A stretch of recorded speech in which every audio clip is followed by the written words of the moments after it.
Good morning. It is a Would You Rather Wednesday edition of Glenn Clark Radio. I am 80%, not even 80%, I am 72% of Glenn Clark's voice. Am I still? Well, I got good news. We won't have to hear a whole lot of your voice today. Yeah, because he brought in he's coming in here with a swagger today. I don't know what's going on with him. Man. Yeah, right? What was that? Did you see how he walked in here today? He walked in I'm excited. We got a big night tonight. Are you going down to College Park? He's got even better, actually. Yeah, I've got the Loyola winning this evening. You know how many points they scored on Saturday? 26. You were close. Almost exactly on it. 27. Really? 27. And then what about second half? No, that was they scored 8 in the first half. Oh, my God. I'm going down to see our boys tonight. P#1 fan, man. Like, this is your guy. You wearing the mascot head? I'm excited. Go down and see our boy Rose, who hit the game winner the other night. Roll Rose, yeah. Rosie. Roll Rosie, that's our guy. Yep. You pretend like you couldn't name all of the players. You're the Gasparilla. guy. Yeah, Gasparilla, yep. Love him. You're the guy. No, I'm going down. I'm excited. It'll be a good game. We should. When did this happen? We should. I'm going to dissect this for a second. Drew's here, coming up on the program. Marc Ross from NFL Network, former NFL executive. He wrote a little bit about Ronnie Stanley this week. We'll talk to him about that. I've heard of him. Okay. And then also, there's a guy. This is him. And then we got to change something. Fair. I mean, they got it. Well, they got Chuck Pagano. We do got to change something. I saw that. Just terrible news for us because I know he would come on. Chuck was a regular on this program. Just bring them all back. That's a bummer. And then later on in the program, John Fanta, of course, Fox and CBS College Basketball Analyst. We'll talk to him about this. He did the Towson game on Monday. Talk to him about all that stuff. So I would like to get to the bottom of this. Years ago, you and I worked together. Okay. And you would regularly make fun of me. Correct. For how frequently I would go. Now, in fairness, at the time, I was going to the games against Hartford. Right. I was going to the games against UMES. I was going to every game all season long. But that was also when Gary Williams was the coach and they mattered and they were in the ACC and people cared and it was a whole thing. 5 or 6 years ago, you went from, you're going down to D.C. tonight, to you go to every game. I just go to the big ones. But I don't know. You've been going to a lot of games. But I go to a lot of them. You go to a lot of games. Right. What happened here? What's the actual story? You couldn't pay me to go to a game now, which is crazy because they're actually good. This year they're good. No, we're pretty good. Who's we? I'm still not used to this. We're pretty good. I don't know if you noticed. We just beat Indiana. Sure did. That happened. I seen it. It didn't look good there, but a win's a win, dog. Well, as soon as when we got Sears and Canturgeon. No, you started going to games before they Canturgeon. I know I did. You're lying now. Right. Well, the truth of the matter is, a buddy of mine's got tickets. That's what it is. So your buddy Dale. Right, and we go down there. This is all it is. And we have a good time. Your buddy. Nah, but I mean, did your kids have to be a certain age for this to work? That's the part that people have asked me about this because I've become the guy that if I'm not working, you're not getting me to go. You know what's funny about what is funny about speaking of your kids, right? We are what our parents helped make us become. Mm-hmm. Ethan is very much not interested at all in Maryland football. Couldn't tell you. He's in the exclusive group with everybody. No, but I mean, couldn't tell you on a week-to-week basis, win, lose, draw, whatever. Now, he is like me in that he has a radio on all night, which is, I've told this story before. This is how I became. He knows what the radio is? But no, that's what I mean. This is how I became kind of a lifelong fan of the radio. Yeah. Is it stayed on in my room 24/7. Drew, when I was a kid, I knew that I could flip after I was put to bed. I knew that if I turned the dial a little bit, I could get a radio station in Charlotte. Correct. And I could listen to a Hornets game. Correct. So I used to listen to the French broadcast of the Canadiens, Montreal Canadiens, because all you needed to know were the names. Sure. and you knew them in English, and they were the same in French. Lafleur was Lafleur. Steve Shutt was Steve Shutt. Like you knew all of these names. So I really developed, and then I would just leave my radio on WTOP in the hockey season, and the Caps were on. And then in baseball season, my neighbor across the street, the family name was the Ravages. Fred and David were the boys. I thought you were about to say that. Rat Fink. No, they were my they were both older than me. I think Fred was probably 4 years older than me. Dave might have been 3. But their mother, their dad didn't live there. Their mother listened to every Orioles game on the radio. Every game, every night, every day, every game. And I would go over there, and at 13 years old, 12, 13 years old, I would go over to their house. We'd play wiffle ball, whatever. And I would listen. I'd sit in her kitchen with her, play cards, and listen to the radio. Listen to the baseball games. I'm still confused. This is a sweet story, but it started by me asking you about the Maryland so I'm thing. just telling you. This gets back to Ethan. Ethan's radio is on all the time. He knows what Maryland basketball does all the time. He has no idea what Maryland football does, ever. But that's. But I don't put any burden on him. We don't have any. Ethan's got maybe a Maryland sweatshirt somewhere.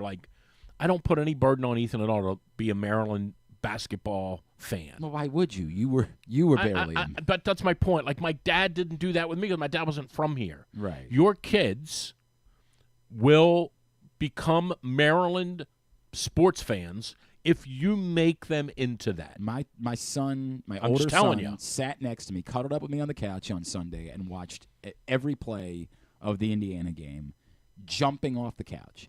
And look, I'm not what I was. I'm just not. And it's twofold. Yeah, One, but that's because you're older. it's a little. But your it's kids that, will learn that. It is that, but it's also, I have to acknowledge, Maryland basketball doesn't matter the way that it mattered when I was young. I can't. When I was young, it was what we had, particularly when the Orioles were bad for such a long time. Maryland basketball, we knew that season was going to come around and they were going to matter because the coach was good. Because they were always playing big games constantly. And for 15 years, it hasn't been like that. It's been, a couple of years you could convince yourself you'd be like, all right, maybe The funny part is the COVID team was the best one they had. Probably, but we've also done some revisionist history on that. They were sliding again at the end of that season in kind of the patented Mark Turgeon, you'll get the best team in January. Right. And we're going to disappoint But they you would have in been a March. threat, I think, to win 2 games that year, if not 3.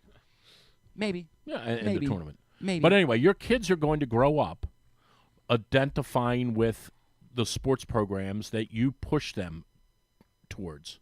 They just are. And potentially what sports programs their friends are gravitating to.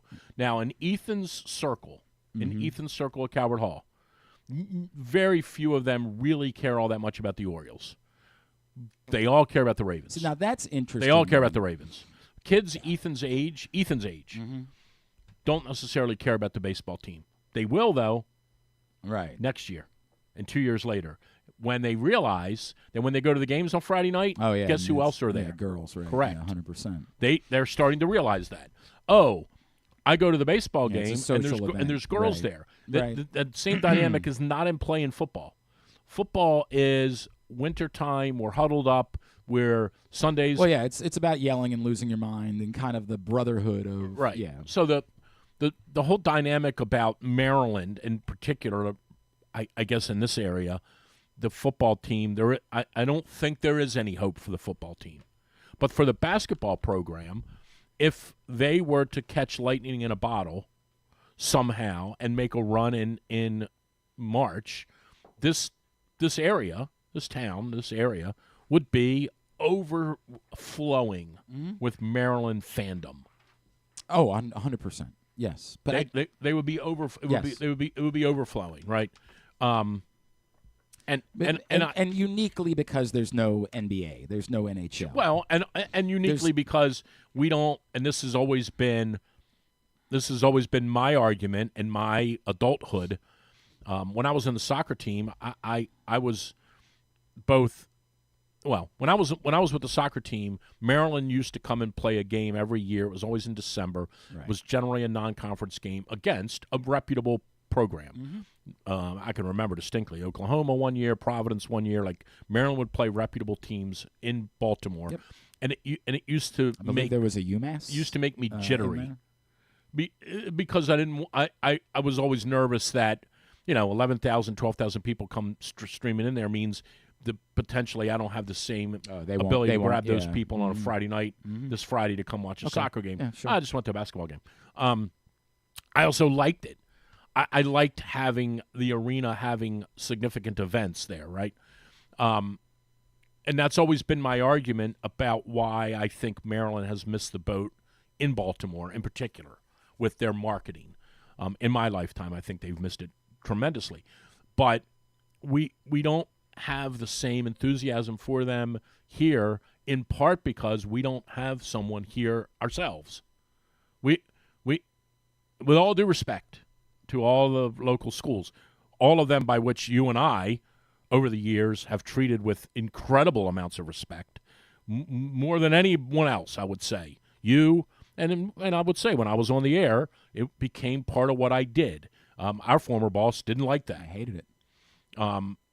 The FM station in town wouldn't know wouldn't know how to get to Towson Arena unless they had it on their GPS. We always connected with that. But it does hurt us, and I'm saying this with all due respect to Towson and UMBC. It does hurt us that they don't get 4,000 people over there when they play whomever it is. They just don't. We don't have a school in our market. We're Birmingham. We're a weird town. We are major league, but we don't have a school here. And you got to go 45 miles down the road to get that experience. Like that experience tonight at College Park, they have that every week in Philadelphia. Every week. Every week at St. Joe's they have it. But it's no, but I get what you. But they do. They don't. Like you can go to a lot of St. Joe's games where there's just not. I don't think you're right about that. I'm not. I think their conference games are all an event. All their games are an event. Villanova, all their games are events. Villanova's different. Now Villanova's also not playing. They're playing 4 of their games downtown, and they're playing the rest of them somewhere else. It's kind of like Georgetown. Georgetown might not even play any games anymore. On campus, I think they play 1 or 2. Right. Yeah. But we just don't have that here. We're missing it. And that's always why I've said, like, Maryland needs to come down here. Maryland should play a football game down here every year.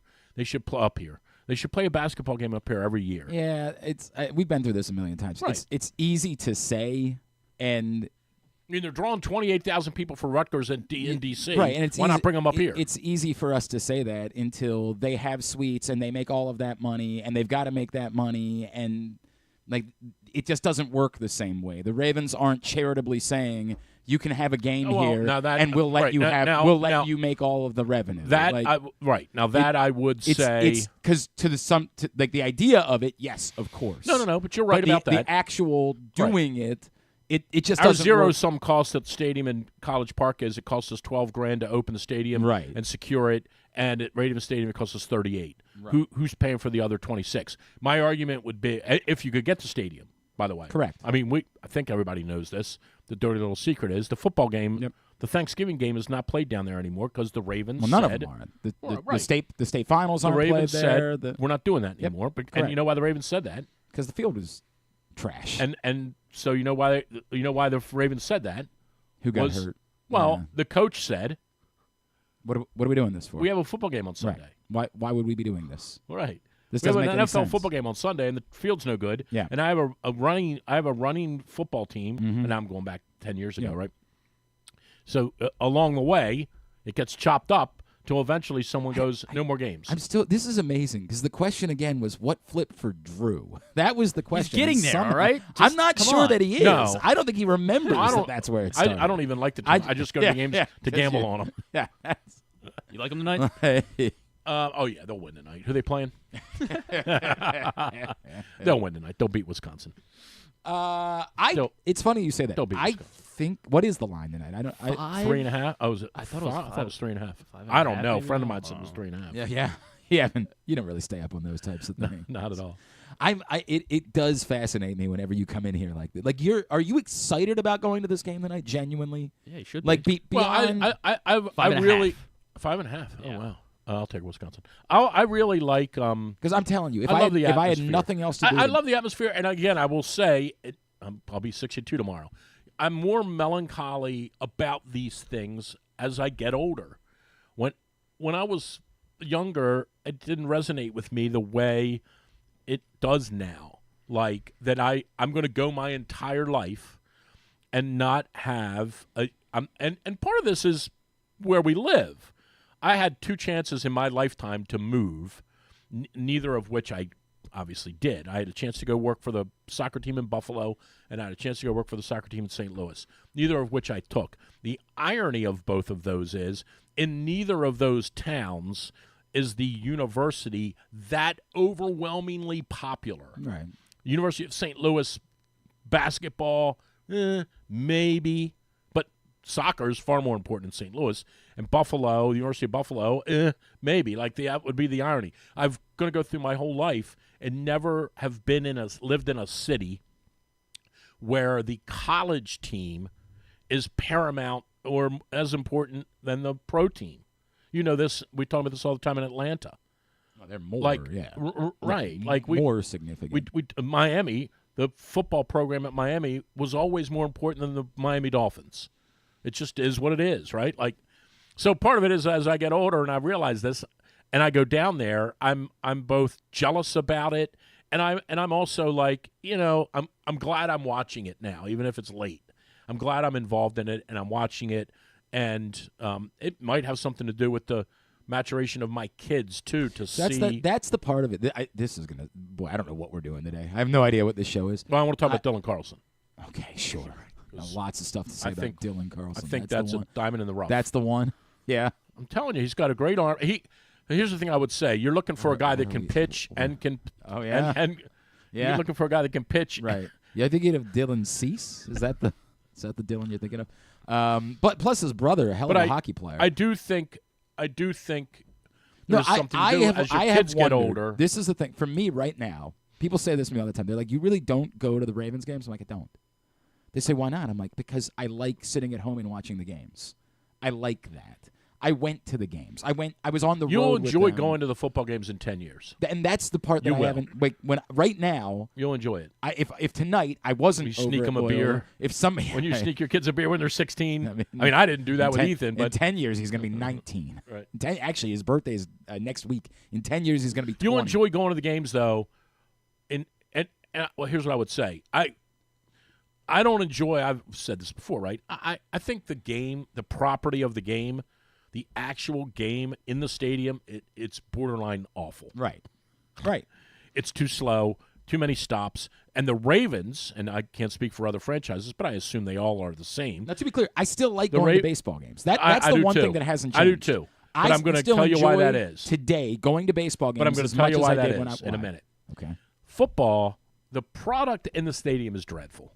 It just is. It's too slow, too many breaks.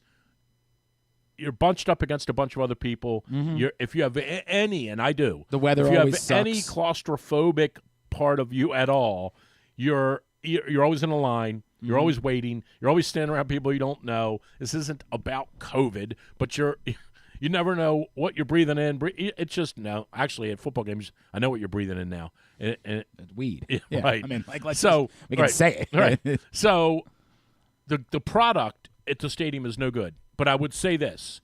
Getting this year when we went to that Cleveland game had a little bit to do with, 18 degrees, freezing our ass off. Everybody on Facebook's dumping their tickets. Ethan and I are bundling up, and we're joking about it, but there's a part of you in your heart that's serious when you say, as a dad, dude, we're going to go down there and we're going to warrior up. We're going to go have a great day, and we're going to have fun. And we were freezing our rear ends off.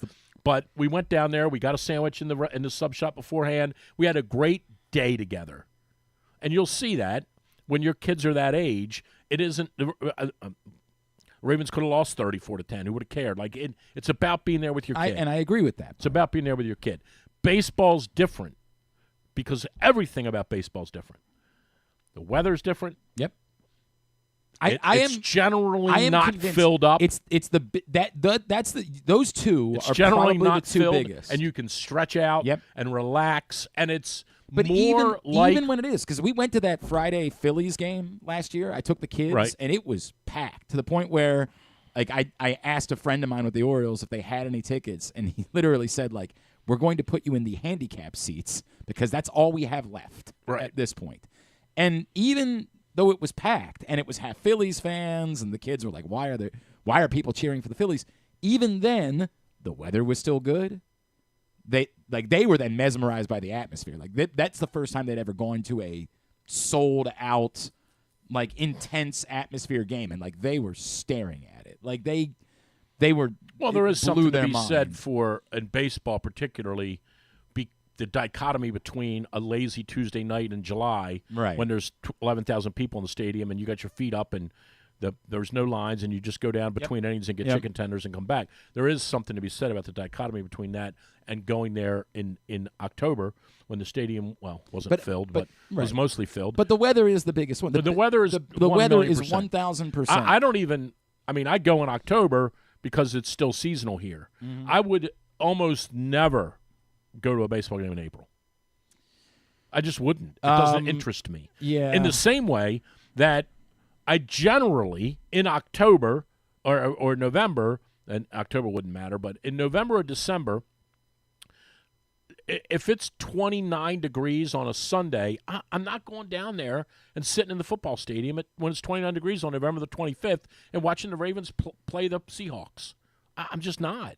Now, I went in January because the game meant something, even though we all knew we were going to win. The game meant something. I didn't care that it was 19 degrees. The game meant something. I'm not going to games when they don't matter. That's just me. Oh, I agree with that. Yeah. Now, I'll go in October in baseball, and I sat out there in a splash zone, and we had a great day, despite the outcome. Psychopath. Right. But we went out there, and we went, and I wanted to be there.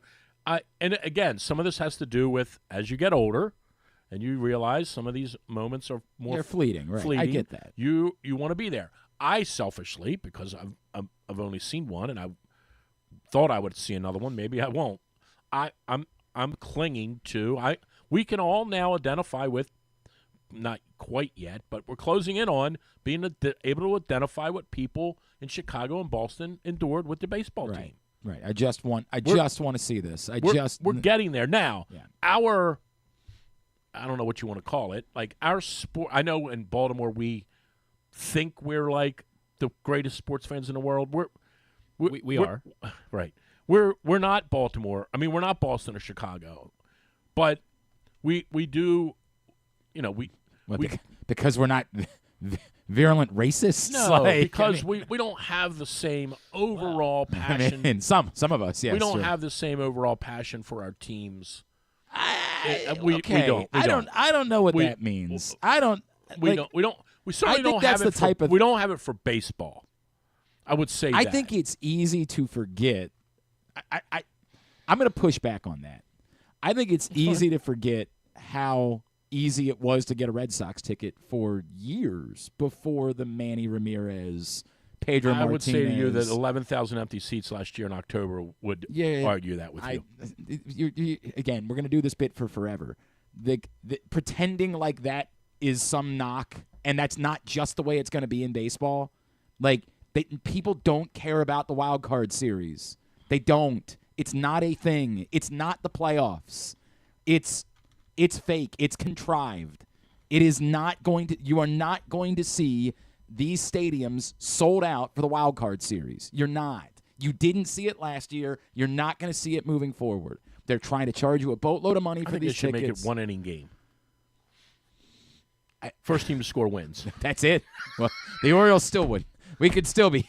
No, we scored one. Yeah, Scott Didn't won. we score the first run in Not the one first game or one, no? don't think we did No. score first. We I didn't think score in the first game No. when Mullins hit the home run? That was the second game. That's what I wasn't mean. it? And weren't we up 1-0? No, I think No, they were I think- down I think one. that Oh, tied we it, were. yeah. Yeah, they down went ahead in 1-0. the first inning. And it of was that like, game. oh my God. No, they you're right. scored. Yeah, right. No, They you're scored right. a run. No, we did it. There was a parade. Yeah. Everyone left the stadium, Yeah. and the world was like, "Where y'all going? The game's not over." Oh, there's not a parade. Yeah, right. They scored. We a run. scored. They scored a run. We scored 2 runs. Yeah, Kansas City scored in the first inning of Right. game 2. We scored. And- We and- did. We scored and I 2 mean runs. this. No, we scored 1. No, but we scored 2. If the Yankees are hosting a wild card series next year, you will have no problem getting tickets. No city is going to embrace the wild cards. It's not a thing. It is a forced, contrived. San Diego did, No. but It's San Diego, because we talked about it a million times, doesn't have anything else. We scored 2 runs in that game. The problem is it didn't count. Colton Cowser, we did score. But problem is it hit us in the face, Right. but we swung at it. Right. There, it's the damnedest thing. Damnedest. I knew. I turned to Ethan as soon as that happened. I That's- said, I got yep, news for you. Yep. Wait, this is it. We- This was the one. Yeah. This was the. We Yeah. can't win. You're not overcoming that. No. Yeah. If you swing It's like turning the at ball over that 3 hits you- times in right. the playoffs. Like, If you swing at the ball that hits you in the face and keeps a run from scoring, yeah.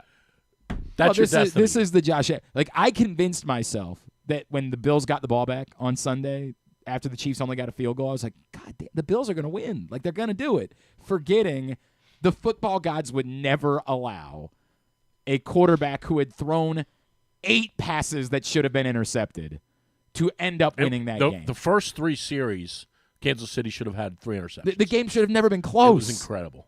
Bouncing around. The- And then the most amazing part of it all is the dude totally should have caught the ball at the end of the game. Well, yeah, sure.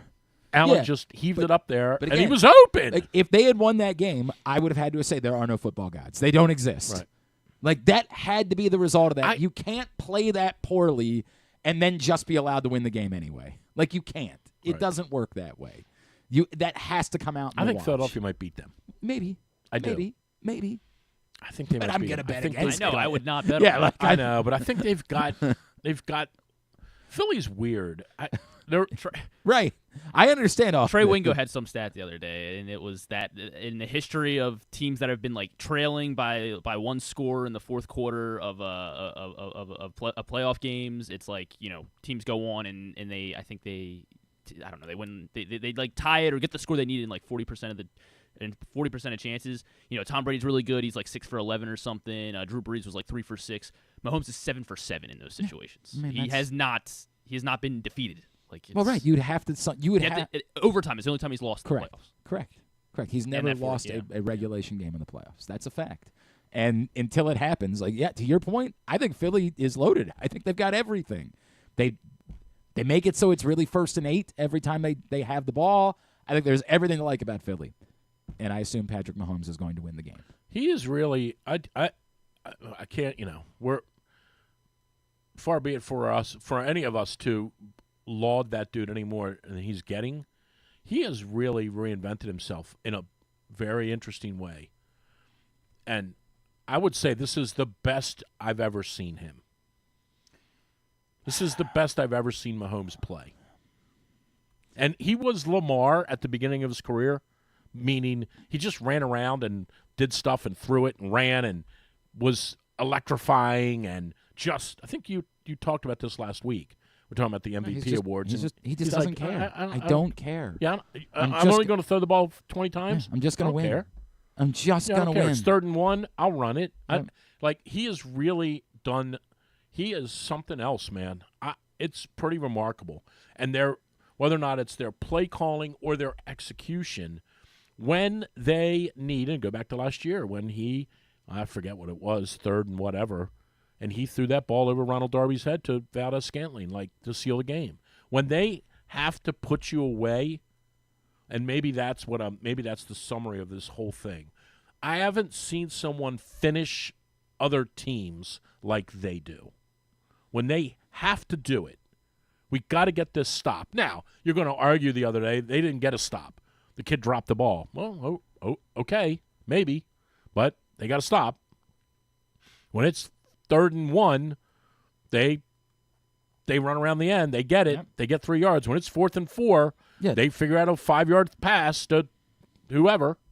Like, there is something special about the way they do it. It's incredible. And I know everybody's like, yeah, they lead a charmed life because the officials help them. Okay, but there's something about the way they finish the games that's incredible. Yep. And it's funny because I didn't realize till the other night. they did conspire a little bit the other night. Like they did some unchiefs-like things the other night to the point when they got the ball back with 6 minutes left. Yeah, I usually assume they score touchdown, game's over. that this is it. Yeah, they're going to hold the ball. The Bills are not seeing the ball again. Right. The Chiefs are going to methodically move the ball down the field. They'll get a penalty in there that keeps the drive alive. They are going to kick a field goal with 4 seconds left. The game is going to be over. Right. And so when they didn't get a touchdown, I thought this is finally them being they're fallible, right? Right. And then twice they have players that should have gone down in bounds on the final drive that don't. You're like, my God, what is going on here? They're stopping the clock. They're helping the Bill. But still, third down, we're just going to throw the ball underneath to a running back, clear out for him, and we're going to win this game. I don't know what it is, so it's a combination of everything, right? They have the best quarterback in the league. They have the best coach in the league. Do they have the best offensive line coach in the league? Do they have the best tight ends coach in the I don't know what the dynamic is. But I didn't realize this till the other night when they were talking about it. Like, they're about to do something that New England never did before. Which is three-peat. Right. Yes, correct. Well, that no one's done. Right. Like, it really is crazy to Did me. New England go to 3 in a row ever? That's a great question. Did they ever go to 3 in a row? I don't think they so. won 3 in 5 years, but I think you're right. I don't think that they went to 3 in a row. I'll double-check on that. No, it's insane. I mean, it really is insane. We haven't seen anything like this. And the other insane part about it is I don't know why it won't be different or why it would be different moving forward. Well, if you think back, too, and you go back and look at what they've done, and you're way better at this than I am. This is just not my forte. They have gone through a remarkable number of pieces over time. Meaning guys that help them win Super Bowls that are no longer there. The constants are Mahomes and Kelsey, for sure. There may be an offensive. Chris Jones. I was going to say there may be an offensive or defensive lineman I'm not thinking of, but other than that, and this they turned over their entire offensive line. Smith-Schuster's second tour of duty. But they won last year with Valdez-Scantling. And Kadarius Toney. They won with Kadarius Toney. Sky Moore. Their running back, they had that dude Edwards-Helaire. Mm-hmm. Now they got Pacheco. They got this incredible dude, Worthy. He'll be with them for 3 or 4 years. He'll be gone. They won with Tyreek Hill. He's gone. Last year it was Rashee Rice. Like that. Yeah, he was the difference maker a year it's ago. Yep. It's in now. The common denominator again is the quarterback and the coach. Yep. Right?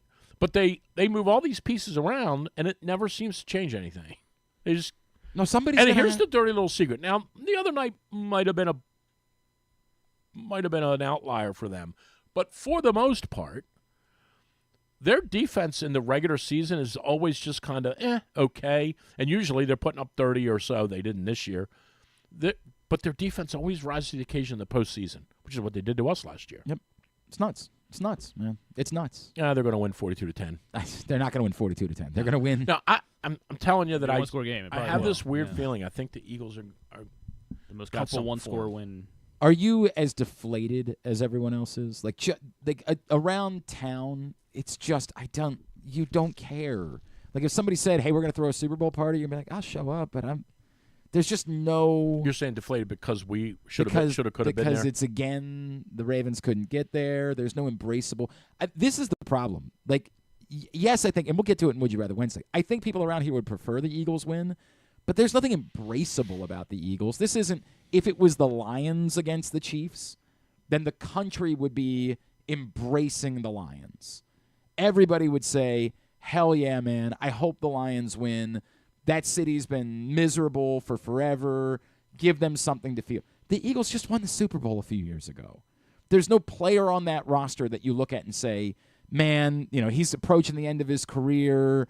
I hope that he gets Ray Bork. Right.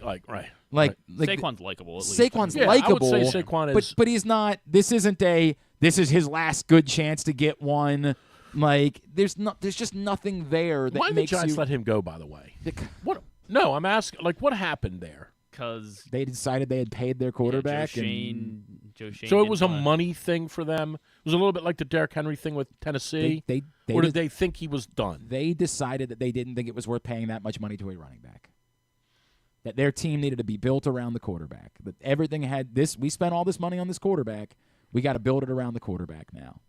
And it's why they drafted Malik Neighbors in the first round, and that worked out. That theory isn't really all that weird. Oh, we all had. It's just the wrong. At some just point, the wrong guy. We all had the question. But that's not. The Ravens had no problem running the ball. I mean, the Ravens have done that. But a year ago, they had no problem running the ball. And the thing that I said, it was not a knock on signing Derrick Henry's great. The question is, if you have money to spend, should you be spending it at running back? Or should you be trying to go out and get another wide receiver because you have this generational quarterback and you should do everything you can for that generational quarterback? It was a fair question to ask.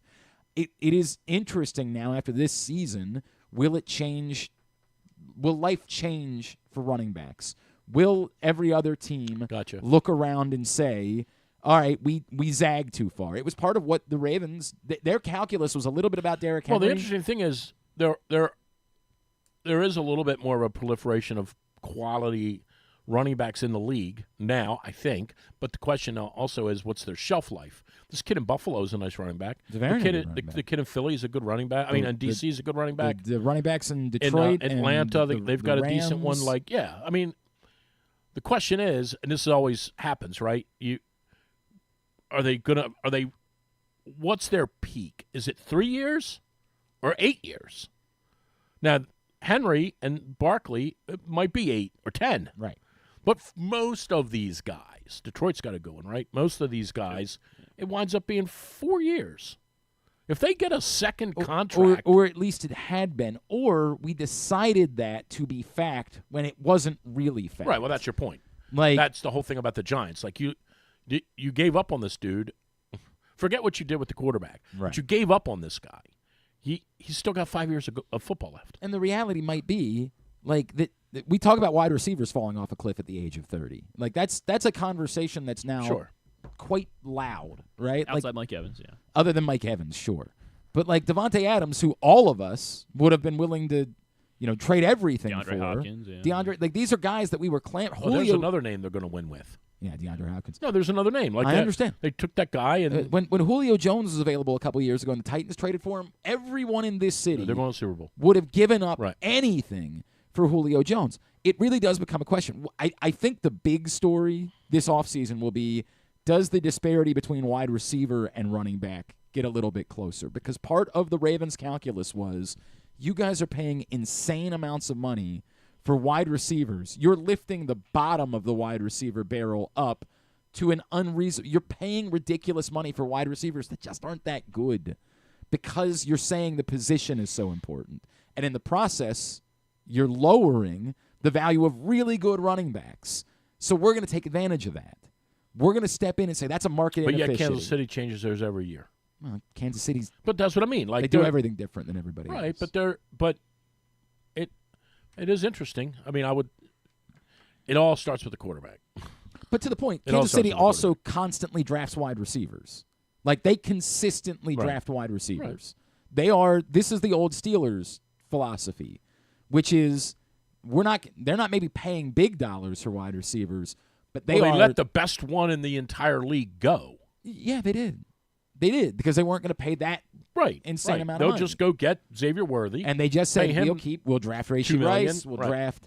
We'll just keep drafting them. We'll just keep throwing it at the wall, and some of them are going to stick. I would also submit they thought Rashee Rice was going to be a superstar this year. They believed that they had their next superstar wide receiver. He might have been 100%. Right. He was looking he was going to be a superstar this year.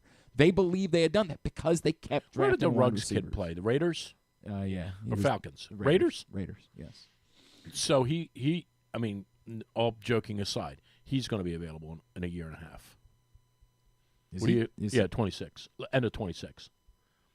Is it because he was suspended or because he's like... No. He's getting out of jail, prison. is what you're saying. What do you take? No. Anybody take a chance on him? Will they take a chance on him? I mean, I guess I see where you're going. Like, if there was a team to do it. No, not the Ravens. No, No, I mean No, the no, Chiefs. no. The Chiefs. Oh, the Chiefs. You're saying? Yeah. Yeah. Yeah, they'd be the team. He'll- They would be the team to do Will he, it. Yeah. will They'd be able he to be the figure it out. MVP of their fifth in a row? Might very well be. Right. That's The certainly- Patriots did go to the. So, I wasn't sure if we were moving on. So- But yeah, the Patriots did go to 3 straight. Oh, they did? Which at, one- at the end. So the 16, 17, and 18. So they the, lost. when they lost beat, to the they Beat Eagles. the Falcons. Seahawks. 28-3 was the first one. Oh, okay. So the Super Bowl was in 2017. They lost to the Eagles and Nick Foles, and then they beat the Beat the Rams Rams. 13-3. Right. Yeah. Thank you. Worst Super Bowl Oh, ever. Yes. worst Super Bowl in the history Just of Super Bowl. atrocious. What an awful, awful Super Bowl. They should that just was. put a blank there. right. No game was held. Patriots won, but no game was held. I do think that there's something interesting, and I'm not saying this in any way at all to nitpick at Eric and Pat Moriarty and what the Ravens have done, but I do think there is something interesting to be said about the maneuverability of your team given what salary cap limitations you impose upon yourself, like positionally. They're going to give Kyle Hamilton a bunch of money, right? They're going to they're going to have to, yes. Right. And somewhere along the way in the next 12 months, they're going to have to make a decision on one of these tight ends. And Kohler's not the one because he doesn't have any value, but the other two do. Yes. They're going to have to make a decision on one of those two then. Or they're going to have and I to don't know what I'm. Or they're going to have to decide that they're going to spend a boatload of money at tight end, and they're going to have to take that from somewhere else. You're saying pay them both. Right. That they say, we can get both these guys on the field. Gotcha. But that requires us saying we're not going to pay money at X position. At X position, Gotcha. it's just going to have to be draft picks. We're not going to pay. Well, that would be the argument. I mean, that when I say that would be the argument, that would be the WTF. Like, you're going to give both of these dudes $16 million? Are you insane? But in their mind, they could say, yeah, we'll do that. Because what we're not going to do is pay Ronnie Stanley. We're going to let Roger Rosengarten play left tackle, and then we're going to draft a right tackle, and the money that we're paying at tight end is going to be moved away from the offensive line. And we think that that's going to be okay because we think that Roger Rosengarten is good enough and we've got the answer there. Like, and I'm not suggesting that's what they're going to do. It's just that these are, to your point, the most likely scenario is they pick Isaiah Likely and they move on from Mark Andrews. That's the most likely. And I guess my what I would throw in there is why maybe they are, and we don't even know about it. And maybe he doesn't have any value because he makes $16 million and he just dropped right. But the they ball. would try to why trade. wouldn't they trade Mark Andrews now? 100%. That would Yeah. be if these would be all of the. If there's just it's just so hard to trade football players. It But is extraordinarily hard to trade football players. It's crazy how hard it is. Yeah. But is there a way? or trade them for value. Yeah. Really. Like you can trade them if you just say It could be a second round pick or third round pick, whatever you're going to whatever. By the way, apparently there has been some rumblings that like Mark Andrews' real value in a trade would be a 4th round pick. that says more about that doesn't. That's the difficulty of trading That football says players. way more about how stupid the league is than it does that Andrews doesn't have enough value. I agree. He's but way more valuable than a 4th round pick. he is, in my opinion. But you're getting him deeper in Particularly his if career. he goes to a team that doesn't have a dynamic. I tight end. understand everything you're saying. Who but catches everything. But you're not getting a guy that's going to be there for 6 years. Who catches everything. Yeah, stop. No? Here, stop it. Okay. But you're not getting a guy that's going to be there for 6 years. Yeah, He's you're getting not a guy your- that's 3 you're- years. You're getting. He's got and, 3 good years and left. that costs you real money, and that's cap space Sure. that you have to have. Like that's so they do the math and they say that's worth Was he about better a than 4th Todd round Heap? pick to us. Yes. Really? Okay. That's interesting. Let me stop. I mean, we for a all know who the second. best tight end is I- ever. It's Ravens. yeah, right. Dan Wilcox. You said it, not I know. me. Let me quantify that. If Todd By the Heap- way, this is the Stop. 10-year anniversary Yeah, of or 11 year. When was the game in Fort Lauderdale? wait, what No, day's it's your wait. birthday? You're Tomorrow. Tomorrow. So Yeah. this is Happy the. birthday, Drew. Thanks. We'll It was prepare the music. It was number. 15 years ago. that we were in Miami. We were in Really? Fort Lauderdale. Yeah, Fort Lauderdale. Was it And- 10 years ago? And he showed 15 up, and years you ago? made me cry Yeah, it was really cool. That was a really cool. because I did not know who it was. You don't really get to pull I things did up. not In know this- who it was. In this business, you very rarely get to pull things off that are really Right. cool. Well, back then yeah. I mean, Twitter was a thing then, but not like it is now. It would be hard to pull that off now. I mean, maybe it wouldn't be, but it requires someone who's willing to go along with it. And, sure. And when, like, I got And this. Ray kept Ray Bachman kept saying, like, for 2 days, like, you wait till Tuesday morning. Yeah, you wait till Tuesday morning. I'm like, oh, God, now what do they got going on? For people that don't remember the story, Drew loved Dan Wilcox. Loved it. The same way, the affinity that I have for Mark Clayton, right? Like, people hear that on whenever we have Mark on. It's a personal thing. It's not just, like, he was good, and we can have great conversation. Mark Clayton had a really good season in Baltimore and otherwise kind of disappointing.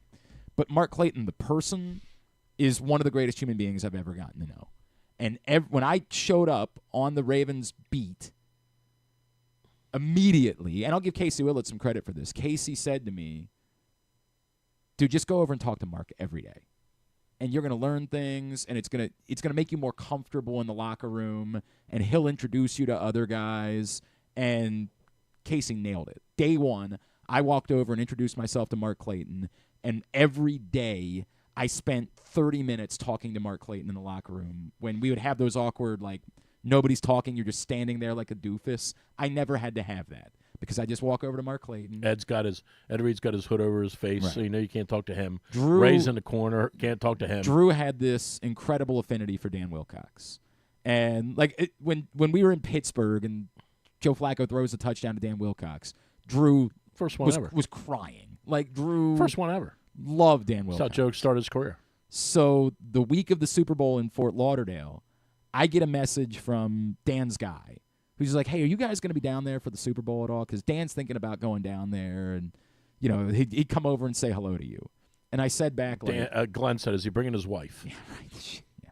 So I said back, and I was just like, hey, I got a crazy thought. And I don't know what he would say. But my partner loves Dan. That's his favorite football player. And his birthday is next Tuesday. Is there any chance that he would purposely come down on Tuesday and we could surprise Drew and have Dan sit in on the show with us that day? And I remember the guy's name was Eddie. He messaged me back. He's like, Dan said he'll be there. He's all in. And I was like, oh, this is so cool. This is so cool. It was awesome. But what we didn't know is his wife was pregnant. He was driving overnight from Atlanta right. with a pregnant wife right. to be there at 5:30 a.m. And I think he got there more like at 4 a.m. and just sat in the car. Remember, he got in trouble. He got stopped by the security guards. Yeah. Black guy in an expensive car. Right. He's up to no good. Well, what are you up to? And Dan's like, I'm a football player. You have to get a credential to be on Radio Row. Right. And that's what I mean. He didn't have the anything, credential right? office wasn't open right. at 5 a.m. when we got there. He just wheels in. So we're like, we got to figure. And I'm trying to figure this out without Drew knowing because he's like calling me like, hey, bro. I'm sitting out here. And they're giving me grief. Yeah, right. I'm like, all right, hang tight. We'll figure it out when we get there. I don't want Drew to know. And it was a genuinely cool moment. Like it was Drew awesome. was in tears. Like Drew awesome. was legitimately. It was awesome. And we still didn't know how far Dan had gone out of his way to pull this off. He legitimately drove overnight from Atlanta to be in Miami or Fort Lauderdale with us with a pregnant wife to do the show, just to hang out and do the show together. And it was one of my favorite moments. Yeah, it was mine too. Yeah. Mine as well. It was incredible. And so that's again one of the reasons why So you're saying you say Andrews' career better than Heap? If Todd Heap had stayed healthy the entire time, I think that's a more compelling conversation. Okay, and then they're both better than Pitta. Yes. Oh, I think there's some room. Like the funny thing is, if you argued the other way, and said, you could make an argument about Heap first, Andrews second. I would listen. Andrews to will go in the. Yes, he's there's a Ring of five. Honor. I was thinking about this yesterday. There's currently five guys who are Ring of Honor guys. 6 guys. Wait a second. So 6 current Lamar guys. and Tucker are the obvious ones. Right. Marlon, you're saying, is a Ring of Honor guy? I think Ronnie Stanley will be as well. Yeah, I think that Ronnie Stanley. He will be. Ronnie Stanley will be. Marlon will be. And Hamilton will be. Oh, so you're not even putting Mark Andrews. And Andrews. Okay, so there's 6. Yeah. Right, that's what I said, 6. And Hamilton he's got to keep doing it, like, Sure, but I'm presupposing in a reasonable he's not world. C.J. Mosley. I'm presupposing he's not leaving. Yeah, I would probably agree with that. Yeah. Then there's, and I would say that if Roquan finished here, and if they won a Super Bowl with Roquan, he would definitely. He might be one one in that too. conversation. I would say that Zay Flowers is probably the more like if you want to use the Okay. Kyle Hamilton example, okay. Zay Flowers is on the trajectory. Fair. Of, And John. right, John. Okay, Obviously, right. is a Ring of But Honor fair. guy. Yeah. Oh, so Zay. Okay. Yep. He's on that. If it continues like this for 6 to 7 years, Right. he's a Ring of Honor guy. Greg Roman? I don't think so. I don't think he's going to quite. G-Ro's not crack the getting in list. I there. don't think he's going to crack the list. I love when I people don't know still what get you- mad about Ernest Biner. I mean, I love when people still get pissed off at him. I'm like, Ernest Okay. Biner doesn't count. right. Just Don't get ignore him. mad Don't- about it. Don't look. Pretend like Right. it's not there. Yeah, Right. it's a tough. It's a tough. Right. I've always said like that's a gift to Art Modell. Just It was the bridge between Yeah. for him Correct. personally. because He had a lot of- no one in Baltimore feels that. You can't yet use that Correct. argument of it's the bridge between the franchises. It's only It's for art. That's it. It's He- only for Art it, Modell. it was his guy. You bring up Wilcox. It would be for me. yeah.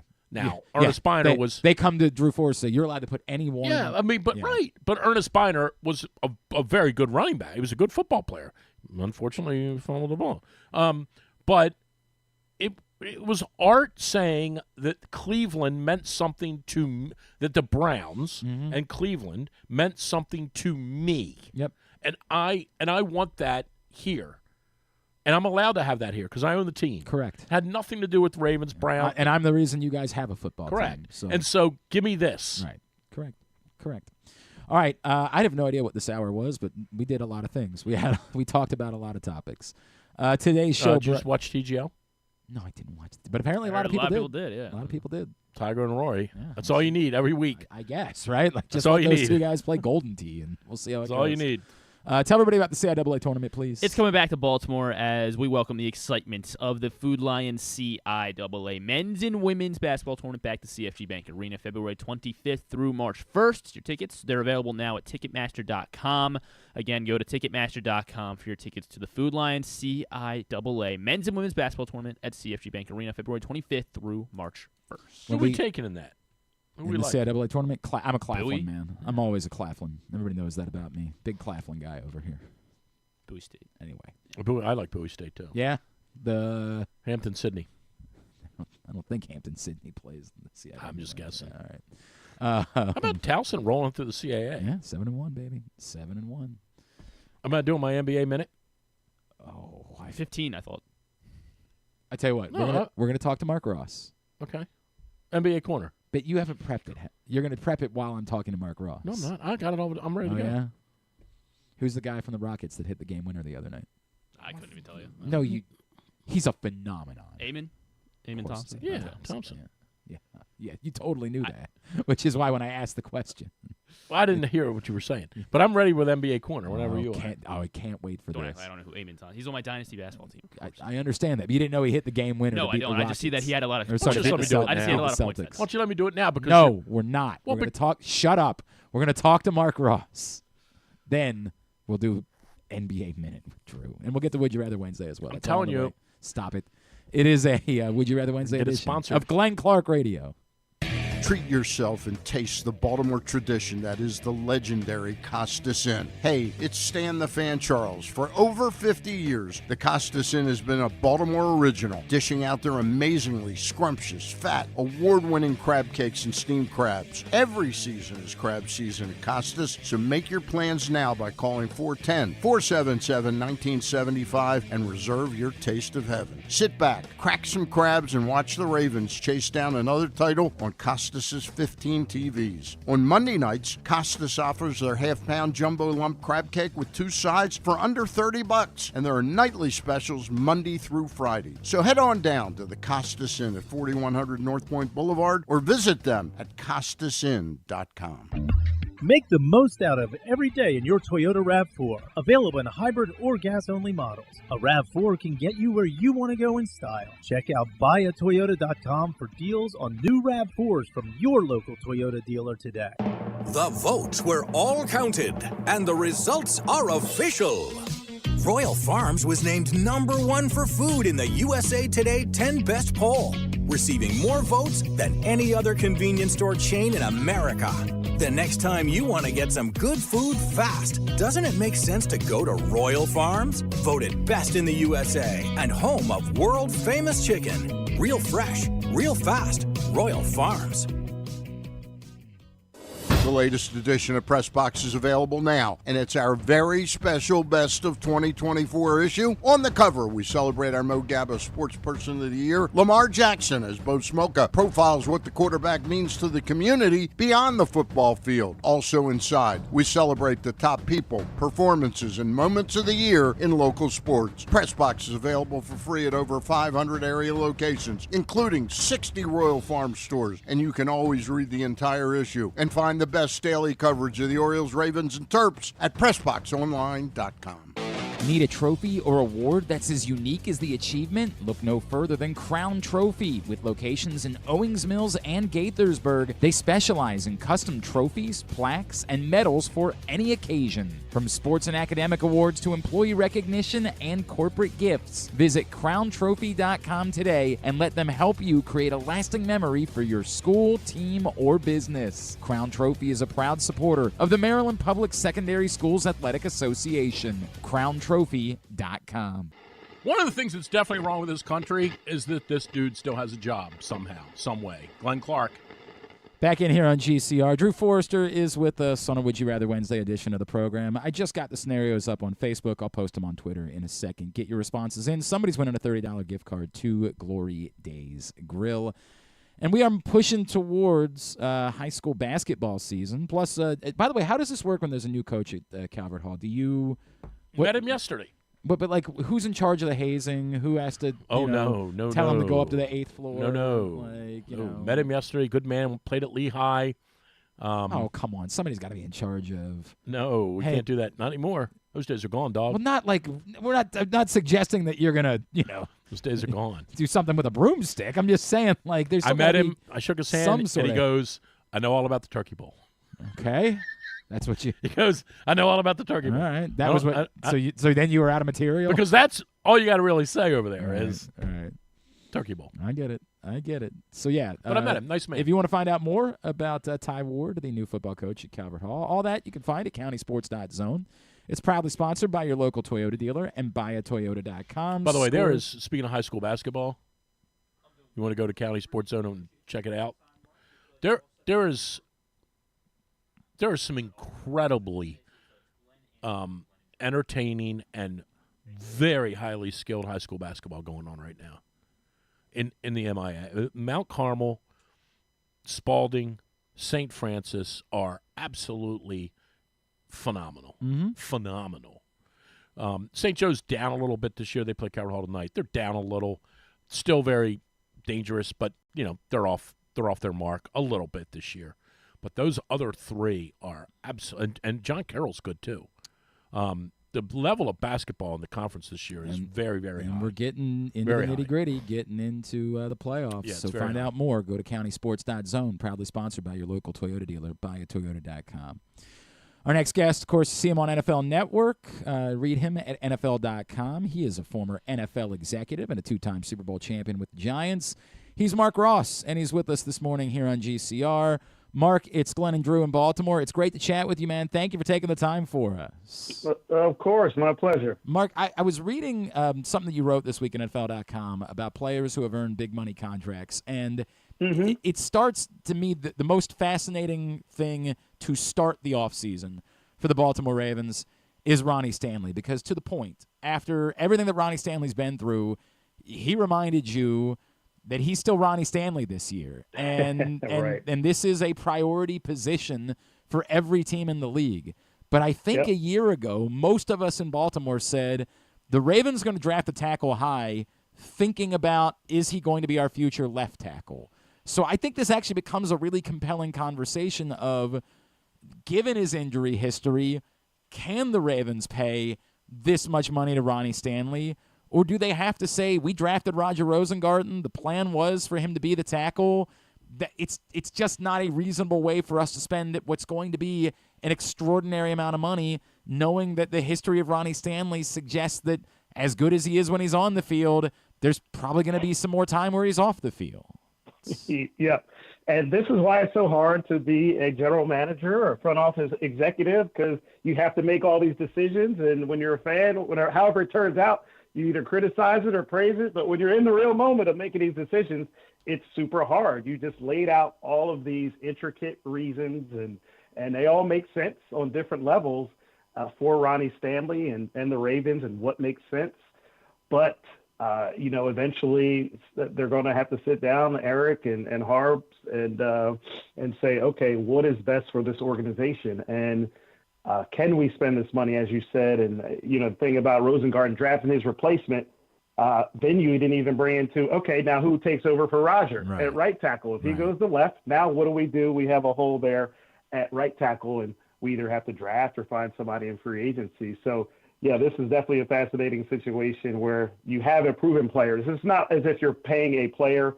A lot of times you see during free agency period where, well, we think he'll get better. We'll give this guy this money and he'll get better. Ronnie Stanley you don't have to worry about that. When he is healthy and at his best, he's one of the top few left tackles in the league, which besides quarterback, or game-wrecking pass rusher may be the most important position. So, Mark, what would you do, right? Like, what would you're Eric DeCosta here, the Baltimore Ravens. Is your priority number one getting a deal done with Ronnie Stanley, or is it saying, if somehow the price was like, how do you approach it if you're in his shoes? Yeah, you just really, this is where your cap people come into play too, and saying, all right, all these math problems and equations of figuring the cap out. And okay, if this has been going on for a while, it's not as if they get caught off guard. These are discussions and algorithms that they've done for a while here of, okay, if we pay Ronnie this is the number. If we think we can get him here, okay, now where else on the roster can we save this money? Where else can we cut back, let's say? And that's really what they're trying to dial in. For me, if I was, maybe taking one more shot with Ronnie, try to, hopefully with him get a team-friendly deal, a hometown discount. That rarely works. But if something can be worked out with Ronnie, where okay, we can we not pay you $22 million a year? Can we get something a little bit less than that, or 20? Just get it in range where something more that makes sense. That's the first approach, I think. And I think the Ravens, just the way they feel about him, not just as a player, but as a person, that plays a lot into it as well. And I feel like, by the way, the answer that they gave when it came up at last week's press conference almost sounded to me, because we're always trying to do that. You know how this goes. These guys are not going to directly answer these questions. It's not the way it works. Never. But it felt like what they were saying was, we don't know yet. Like it felt to me like they were saying, hey, we would like to bring Ronnie Stanley back if we can find that number, but we also acknowledge that if it gets to a certain number, we're not going to be going there. Like, that's just not the way that this is going to play out. That's what it felt to me like they were trying to tell us in that end-of-season press conference. Yeah, you definitely in negotiations, no one's ever going to be 100% happy. You got to give a little to get a little, and same on the player side. But there definitely is a walk-away point where, okay, he wants 23, we just can't do that, and that's where they are now. So I think when you guys are trying to reading into it, they probably don't know, because they don't know where Ronnie's is going to come in and say, as I said, what, I'll work with you. I want to be a Raven. I'll do what I can to maybe take something under market or, not 100% where I should be, but he may come in and say, nope, I'm going to just go to the highest bidder and get up out of here and go, stack all this money before I retire. So that's why I think there's still that unknown, because they don't know where he's going to come in. Former NFL executive Marc Ross with us here on GCR. Mark, I think the other most compelling thing that faces the Ravens internally going into this offseason is the tight end situation. Because Isaiah Likely appears to be a star. If he was the only tight end in Baltimore, he would be a top 5 tight end in the NFL. But Mark Andrews is a top 5. Whatever happened in Buffalo aside, he's a top 5 tight end in the NFL. They're both free agents after next season. And presumably, you'd maybe want to try to approach this with Isaiah Likely now, right? Like, get ahead of it and get a deal done that could be favorable. But he knows that he's setting himself up for a nice payday. Is there a world where you can hold on to both? Do you have to at some point decide if we're going to pay Isaiah Likely the way that we know he's going to have to be paid, then we're going to have no choice but to move on from Mark Andrews, as good as he's been? Can you can you do the thing where you say, we'll just pay these two guys and not spend money at some other position? Like, how does this play out with their tight end? Yeah, I think, with Mark kind of getting up there a little bit, you want to go with the younger version for sure. You want to go with, okay, we think this guy's still, Isaiah's still on the rise and there's so much more left, stardom left in him. And he's 4 years younger, 5 years younger than Mark. So you definitely want to prioritize that. And anytime in these contract negotiations, the earlier you get to someone, the better. And as we've seen down there in Dallas, where they're always the last to give someone a contract and they're always holding the bag of overpaying for players. So anytime you want to try to get them early with knowing we want this guy to be around, that's really the best approach, because that's when it's cheapest. So I would think they want to get something done with Isaiah as soon as possible, and Mark will just have to be the odd man out. I don't think it would be a situation where, okay, we have to have both of these guys. Like we found in Isaiah, likely we can find another one, and let's keep this thing rolling. Is it do you go into this and say, hey, look, we'll just let Mark Andrews play the final year of his contract this year? It's good to have both of them. And somebody would say, hey, well, if you're going to do that, you got to try to trade the guy. But I don't know that you can recoup trade value for Mark Andrews. Is it as simple as saying this is just the way we're going to go one more year with both these guys, and we know that means that Mark Andrews is probably gone after that? Yeah, that's the thing. That's the hard decisions you have to make in front offices, where you can't make decisions with your heart. You have to really make it by the bottom line. And as much as Mark Andrews has meant to that organization, as great as a player he's been, when you're coming into these contract negotiations, you can't say, because of that, we need to keep him around or overpay him or do something that's going to hurt the team. You really have to look at it as, he doesn't have a name. We don't know who he is. This is what the numbers are. And he's going to be 30 years old, and we see the skills on the decline. We can't pay him as if he's a premier player anymore. That's really how you have to look at it. The good organizations are able to walk away from even the greatest stars, and you see the ones really that keep holding on to guys, keep hoping they're going to go back to their old form, and that just doesn't happen. Mark, we were just talking about the running back situation, and I wonder broadly, like, do you feel like what happened this season is going to create a sea change, a seismic shift in the way that teams approach the running back position, and it's going to change the value of running backs? Or like, does the toothpaste just not go back in the tube? Like, yes, the teams that got running backs this year, it worked out for them, but as a league, we're not going to go back to prioritizing the position the way that we did in the 1990s.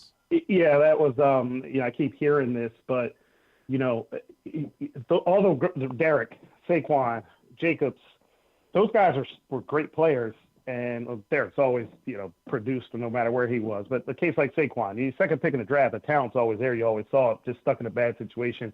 He goes to a place where he flourishes. Josh Jacobs, always a good player, bad situation, goes to a better team, he flourishes. So you're talking about great players who got put on really good teams or great teams, and their skills and their talents were allowed to flourish. They didn't go to teams with no quarterbacks and bad infrastructure and bad organizations and go save them. So the thinking is, if you're a really good team or a Super Bowl type caliber team, and there's a running back there you think can take you to another level, yes, you do that. But that old thinking of draft a running back and he's going to come in here and save a franchise, no, I don't. That's still that. I think that would be foolish to approach it like that. You still have to put it in the framework of, where are we as a team? Where does this back fit in and help us take us to another level? That's really what you should be doing. Not let's take Bijan Robinson at the 6th pick in the draft and come save our organization. I don't think that's still going to really be the case. What about the Ravens uniquely? Like, they only signed Derrick Henry for 2 years. Was he so good this year that you try to go ahead and like extend him now? Like, it seems crazy, because we're talking about a running back into his 30s, but like, my God, I know. Yeah, and there's rules and there's exceptions. Anytime anything in the draft process, free agent process, contract process, there's your general rules of what you should do, and then there's superhumans, historical figures like Derrick Henry, where you like, Yeah, he's a little bit different than the usual 30-year-old, and you saw that this year. And I think you'll see. I don't think you'll see a drop off next year either. I mean, he just looks like he's okay. You know, he looks like he can still play at a high level, even going into next year, maybe 2 years. So I think with Derek, he's the exception, of course. And I think, of course, they still need to find. You know, Justice Hill's a nice player, and Keaton Mitchell's a nice player, but I think just address that just in case, you know, wherever they may find that, address a backup. But I think by all means, you know, run this thing back again with Derek and possibly even get another year out of it if he's willing to do that. I wonder, Mark, like you brought up and kind of had a chuckle about the Cowboys. It's funny because we're seeing this again with the Chiefs, like again. And it's deflating to all of us that are in other AFC towns where you feel like it should have broken through. But it's also interesting. There have been I've got a lot of friends that cover baseball, and they always chuckle like, you guys make fun of us and the Dodgers all sign all the players, but there's actual parity in this sport, whereas in football it's hilarious to me to see how in a sport where we have a salary cap, what has become like the true equalizer is the quality of the people that are running the organization. And how if the people that are running the organization don't know what they're doing, those teams just stay bad. Yeah. Like that's just the way that it goes through quarterbacks, through coaches. It does. Whereas the ones that, and obviously we are fortunate in Baltimore in that way, the ones that do, they're the ones that are competitive. It just feels like it's become the great equalizer. And you watch this scene in Dallas this week and you're just like, yep, that's about right. Like that's just kind of what they are at this point.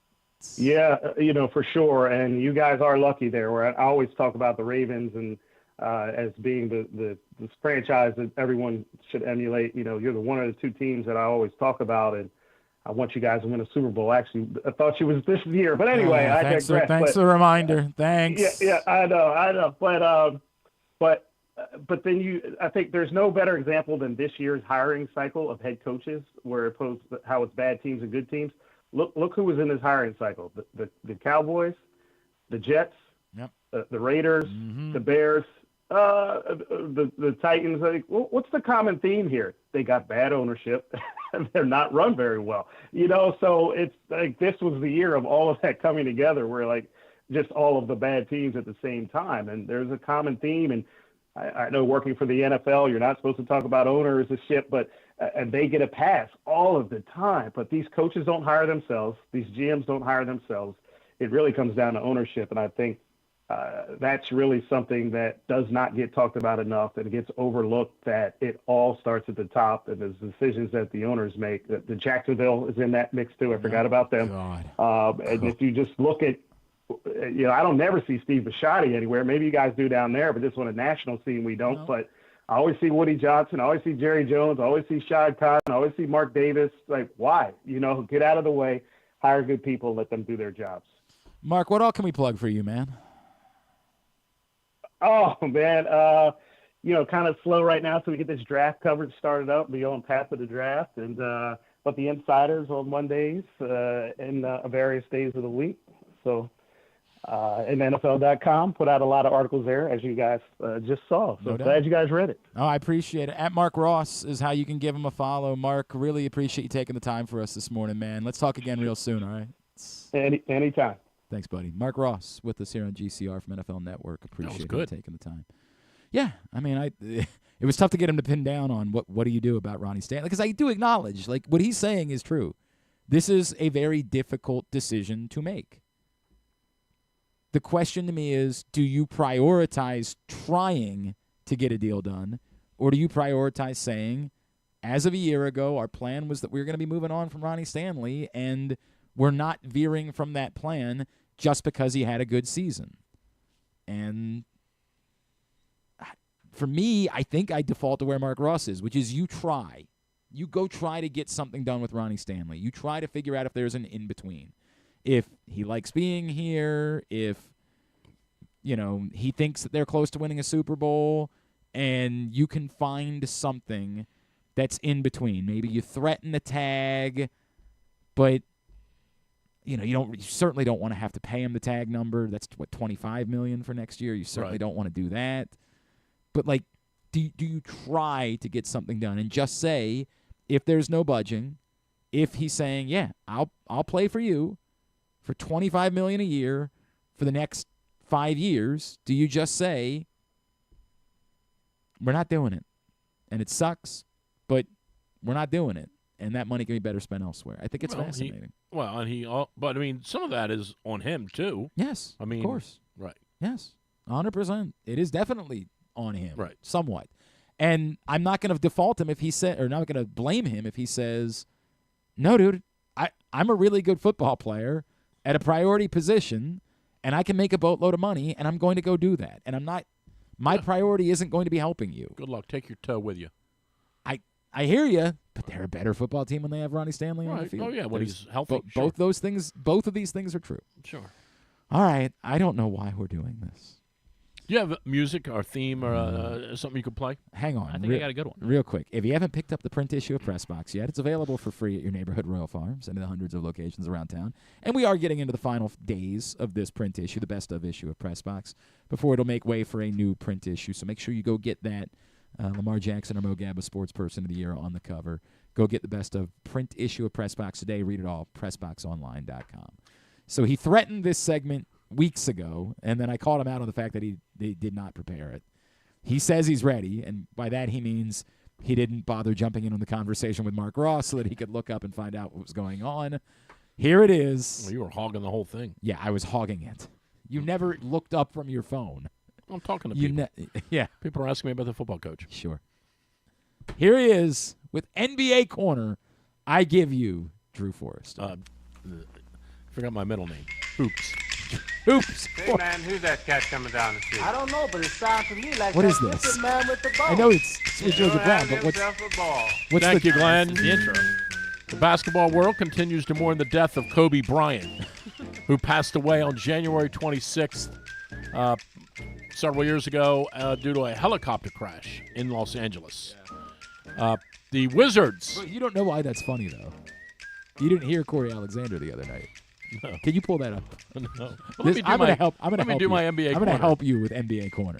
The Wizards have lost 14 games in a row. It's also evergreen. That's correct. Right. Didn't bother really. Here's the funny part about the Wizards, for those of you who don't pay attention to the league like I do. Right. They actually started the season 2-2. And here's the other funny thing about the Wizards. They were at one point 1-0 on the road. They are now 1-21 on the road. Yeah. There are, by the way, the highest current winning streak in the league currently is 4 games. That's true. The Knicks. No? The Raptors. Yeah, look at the standings. And the Houston Rockets. There are 3 sort of perennial contenders in the league that we all know who are on the outside looking in as it currently stands for the playoffs. 76ers, out. Golden State, out. And that maniac in San Antonio, out. They haven't been a contender in years. What are you talking about? Well, but they have the best coach, everyone says. They do. He's a lunatic. He's a lunatic. Also, And do you know how the playoffs work now? Like, do you know how many teams make it in each? yeah, 10. Okay, all right. Just wanted to make sure. This is the NBA corner. I understand. Well, it's his segment, all right? I know it's. Yeah, the top 6 like he make knows. it, Right. and then The next 7. 4. Okay. I and- just wanted to make sure. Do you want to hear Corey Alexander? Or? Go ahead. So, you bring up the Kobe Bryant, but breaking news. The untimely passing of Kobe Bryant. Corey Alexander's doing the I think the Duke NC State game on Monday night. Okay. And Which was the anniversary. just go ahead. Just this is from ESPN. For those that don't know, I'm sure many do, rest in peace to the late, great Kobe Bryant. As you see, rocking For his Kobe's. those We are that don't know. 5 years and 1 day For past those losing the legend. that don't know. For those that And don't I'm know, sure many do. Rest in peace, Kobe Bryant. Those that don't know. Yeah, right. I mean, Yeah. those of us that follow football, basketball yeah. now. Yeah. Thanks, Corey. Appreciate it. So there you go. Wizards last outing in, I believe it was Phoenix. They were losing 73-43 at the half. Love it. Right. Means we're getting our guy. Right. You have no idea. There's a lottery. So there you go. And there's your They better NBA. get the guy. That's the NBA corner. There's your NBA that's corner. Such a guy. I think you could have. I think we could spruce that up a little bit. Next week, Drew, you can send me think- clips. I'll play them as Yeah, you're talking. some Yeah. audio to go in with the segment. I'll give you everything you need to know about the league. Is that everything that we need to know about? Cavaliers have only lost 9 games. Yeah. Flying. Mm-hmm. Wizards, not so good. A lot of talk. I'll tell about, you who else is terrible is Utah. Okay. I think they got 10 wins. Did you have high expectations for Utah? Well, I think they have 10 wins. they do. But did you have high expectations for They Utah? were decent last year. That's with the top headline on I on think. ESPN. I think this week there's been a lot of talk about the dunk contest. Oh, yeah. Could you name anyone participating in the dunk contest? There are 4 guys. Can you name any of them? Yeah. Jemby or whatever his name is Jemby? in San Antonio. Jemby. Wemby. He's not participating. No, in the contest. dunk contest.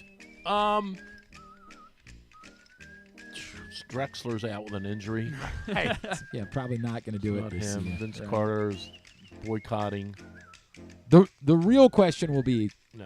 when I tell you who the 4 are. Do I know him? Have you ever heard Well, of what any of teams are these they 4 on? players? One you should know, I guess. Okay, go ahead. I'll tell you Well, what teams are on. one is a Well, this is all he 2-time does. champion of the dunk contest. He plays for the Orlando Magic. Well, don't tell me who. I Don't didn't tell me. tell you who. No, don't tell me what team. You just said. You tell me the who they- name, and I'll tell you the team. Oh, you wanted to go the other way. Okay. Go ahead. Well, I just gave you that. Well, no, who was 2-time it? champion. There you go. Mac McClung. He plays for Orlando. Thank you. Nailed. 1 for 1. Stephon Castle. Oh, he plays for Minnesota. No. Can I guess? Memphis. No. Atlanta. Boy, All right, 0 for 3. Go ahead. Name the whole league. No, that's it. 0 for Plays 3. for Houston, right? You get 3 The chances. whole league. Play for No, Houston? he doesn't play for Houston. No, Really? play for Houston. San Antonio. San Antonio. San San Antonio, Antonio, is who he right. Go plays ahead. for, yes. Modest Bezelis. Portland. No. Sacramento. No. Dallas. No. All right, 0 for 3. Chicago. Go ahead. There you go. Go ahead. I'm 0 for 3. Bezelis. And Andre Jackson Jr. Oh, Boston. No. Detroit. No. Bulls. No. Damn. Toronto. 0 for 9. Hornets. Milwaukee. Andre Jackson. All right. The other story that was getting some traction yesterday, did you see? So remember last year they did the Steph Curry versus Sabrina Ionescu thing at the All-Star game? Oh, yeah, right. Well, they wanted to do it again this year, but they wanted to expand it. The idea was going to be they're going to do Steph Curry and Klay Thompson against Sabrina Ionescu and Caitlin Clark. Makes a lot of sense, right? There would be some hype surrounding that. Problem is, Caitlin Clark, not so sure she wants to participate. Now you say, why? There'd be a lot of Turn that theories. music off in the background. It's getting on my nerves. It's your I know, thing. but it's over. It's for you. There'd be a lot of theories about why Caitlin It was Clark. fixed anyway, Globetrotters. You don't know that. You always bet on it. Professional You- wrestling. You don't know that. Go ahead. All right. So how much money did you lose betting on the Generals? How much? They lost again. These creeps. Right. They were due. Right. So Caitlin Clark doesn't want to participate. The reason why? Not because of the money she was offered. It wasn't that. Not because she doesn't want to embarrass herself. Not any of those things. Pregnant. Nope. She doesn't want to participate because she doesn't like shooting three-pointers off a rack. She only practices shooting three-pointers in rhythm. She only practices catch-and-shoot three-pointers. I don't know why she doesn't just say I'm afraid, which is the real truth. You want to go on war on Caitlin Clark now? You're afraid to You lose. want to go to war? You know with what I would Caitlin say, Clark? Caitlin? Man up. Man up is what you're saying. Man I up. believe it's been corroborated that she does not practice shooting three-pointers like this way. That she only practices catch-and-shoot threes because that's the way that she can get free. Off the ball, get open. How about the shot the dude hit from Arizona the other Oh, night? it was crazy. I didn't even know about it. Griffin Oh showed it to my me gosh. yesterday, and I was like, holy yes. Yeah, it was Did you hear the radio play-by-play of it? No, See if I you can did find not. that. I did not. So I want you to think about this now in your current dream that you're chasing. I assure you, I'm chasing no dreams. I I have everything I could possibly want. Loyola Yeah. down by 3 against Right. American University. Right. Kid gets the ball. Yeah. Inbounds only, and you set it up by saying, down by 3, going to have to hit a miracle 3 here. Going to have to be a catch and shoot to get this thing to move into overtime. Mm-hmm. You set it all up. Right. You're sitting there. You're sitting there with your popcorn and your diet soda. I don't consume either of those things. And here comes the play. I don't know that he has it yet. Yeah, I don't know. Oh, you don't have it? That's not the. Well, I mean, it was a good setup, though. I appreciate that. But I want you to think about what you would say. Well, I'd probably and how excited you I'd would probably lose my mind a little bit. Right. I'd probably be Glenn Clark it up a little bit. Yeah, right. Like sure. what are we doing here? I'd probably do that. Hang on a second. You think you got it? Wait, ready? You think you might have it? No. Oh boy, now we're just sitting here doing nothing. It's all good. Yeah. You don't have it? All right. I think I got it. Okay. For Iowa State, Wildcats will inbound the ball. They need a 3 to get to overtime. Del Orso running the line. Get it off to Love. Love, midcourt. Shot is up. Good! Love has hit a 3. We're going to overtime. It doesn't really. From backcourt, Caleb Love has just tied this game at 71. Bedlam at McHale. 5 more minutes of basketball and we deserve it. But yes, it doesn't feel like it captures the insanity of the moment. It sounded a Like, little boring. Yeah, it does not feel Yeah, like... I had Iowa State -2.5, so thanks a lot. It doesn't capture the absurdity of The shot was from the top of the key the other way. Right, correct. I mean, it was utterly bonkers. It was insane. Utterly bonkers. Did you see the high school, the clip of what happened in the high school game? Where they all No. Oh. Kid inbounds the ball. I got to try to set this up the right way. Team is up by 2. The other team is inbounding the ball at midcourt. Ball gets slapped away. Kid from the team that's up by 2 races down the court. All he's got to do is lay it up, and it's over, or run into the corner, and it's over. Do anything except try to dunk it and miss it. Oh. It gets better. He tries to dunk it and misses it. It goes up in the air. Kid catches the ball for the other team and has nothing else to do with it except heave it down to the other end of the court, where it promptly goes in. And they win. That's rough. But, I mean, on a beeline. Yeah. And it goes in. Oh, that's rough. Did you see? Because you threw out you mentioned St. Louis earlier. Did you see the the fight? St. Louis The fight last Oh, night? and VCU? Yeah. 2 people got in a fight in the stands? Yep. And spilled out onto the court? 100%. I did see that. All right. Why don't we come back in and do Would You Rather Wednesday? We'll come back in. 2 people. It was like It was a melee. entire It was a section. melee at the VCU. I mean, look, when VCU and St. Louis get together, emotions. Heated rivalry. And here you said St. Louis wasn't a passionate college town. Right. Here you They're out said- there fighting with each other. They're out there losing their minds, getting into fights. The Billikens. We'll come back in and play Would You Rather Wednesday. Drew's here. It is Glenn Clark Radio. COVID-19 and flu viruses are circulating in Maryland. But don't worry. Protection is within arm's reach. Protect your health with this year's COVID-19 and flu shots. It's safe and convenient to get them both at the same time. Flex your protection. For more information, visit health.maryland.gov/vaccines. This message paid for by the Maryland Department of Health. Whether your focus is luxury and comfort, convenience and technologically advanced connectivity, or sporty performance and aggressive styling, we've got the perfect Highlander for you. Check out buyatoyota.com for deals on new Highlanders from your local Toyota dealer today. The ultimate fan experience awaits you at Sports and Social Maryland. See how we're raising the sports bar with our massive 100-foot media wall featuring 40 HD TVs and a 47-foot big screen. Bet on your favorite teams and this year's biggest events at the FanDuel Sportsbook while enjoying your favorite beers and cocktails, plus our delicious takes on bar food classics. Visit Sports and Social at Live Casino and Hotel Maryland at Arundel Mills. Must be 21. Gambling problem? Call 1-800-GAMBLER. Gambling can be a fun and entertaining experience, but there are risks involved. If you're planning on betting on the game at the casino or on your phone or computer, know your limit, stay within it. Set a budget and a time to stop. Remember, gambling isn't a financial solution, and it doesn't mix well with alcohol or drugs. Know the risks and have a plan before you begin gambling. For free and confidential services, call 1-800-GAMBLER 24/7 or go to helpmygamblingproblem.org. Driving in Maryland? Did you know an Easy Pass from DriveEasyMD.com can save you time and money? Of course you did, because you are a thrifty driver. An antenna reads your Easy Pass transponder and automatically deducts the toll from your Easy Pass account. There, you just saved money with Easy Pass, all without slowing or receiving a notice in the mail. Well done, thrifty driver, well done. Get your Easy Pass at DriveEasyMD.com. The votes were all counted, and the results are official. Royal Farms was named #1 for food in the USA Today 10 Best poll, receiving more votes than any other convenience store chain in America.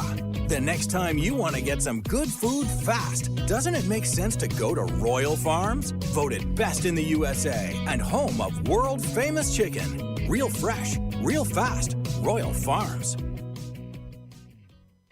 Contrary to what some people believe, I actually like this guy when he sleeps. Glenn Clark, talking sports. All right. Back in here on GCR as we continue along on a Would You Rather Wednesday edition of the program. Drew Forrester is here, drewsmorningdish.com. When did you say when a golf show is back? When is it? March. I thought you said you're doing the Sunday after the Super Bowl. Oh, no. That got nixed. Oh, okay. What? Programming decision. Uh-oh. Oh, that's fine. Okay. Are you sure? Yeah. Some other stuff going on. Oh, Yeah, it's boy. all good. Oh, boy. All right, but it's coming back. Yeah, March. This is March. We're still negotiating some other stuff. March. March. This is one of the strangest ways this has ever been discussed. I regret asking. New program director loves golf. Yeah? He does. Okay. Yeah, so good it's news. good. So did the other one, too, for that matter. I know that to be true. Yeah. 100%. All right, so golf show maybe at some point. Maybe. We'll find out. But drewsmorningdish.com continues no matter what. When's your season start? Well, we work out now every day, and hopefully next week, if this weather continues, we'll be able to start. We can't formally practice until February the 21st. Well, but when have rules ever gotten it? So, what are rules? It is kind of funny.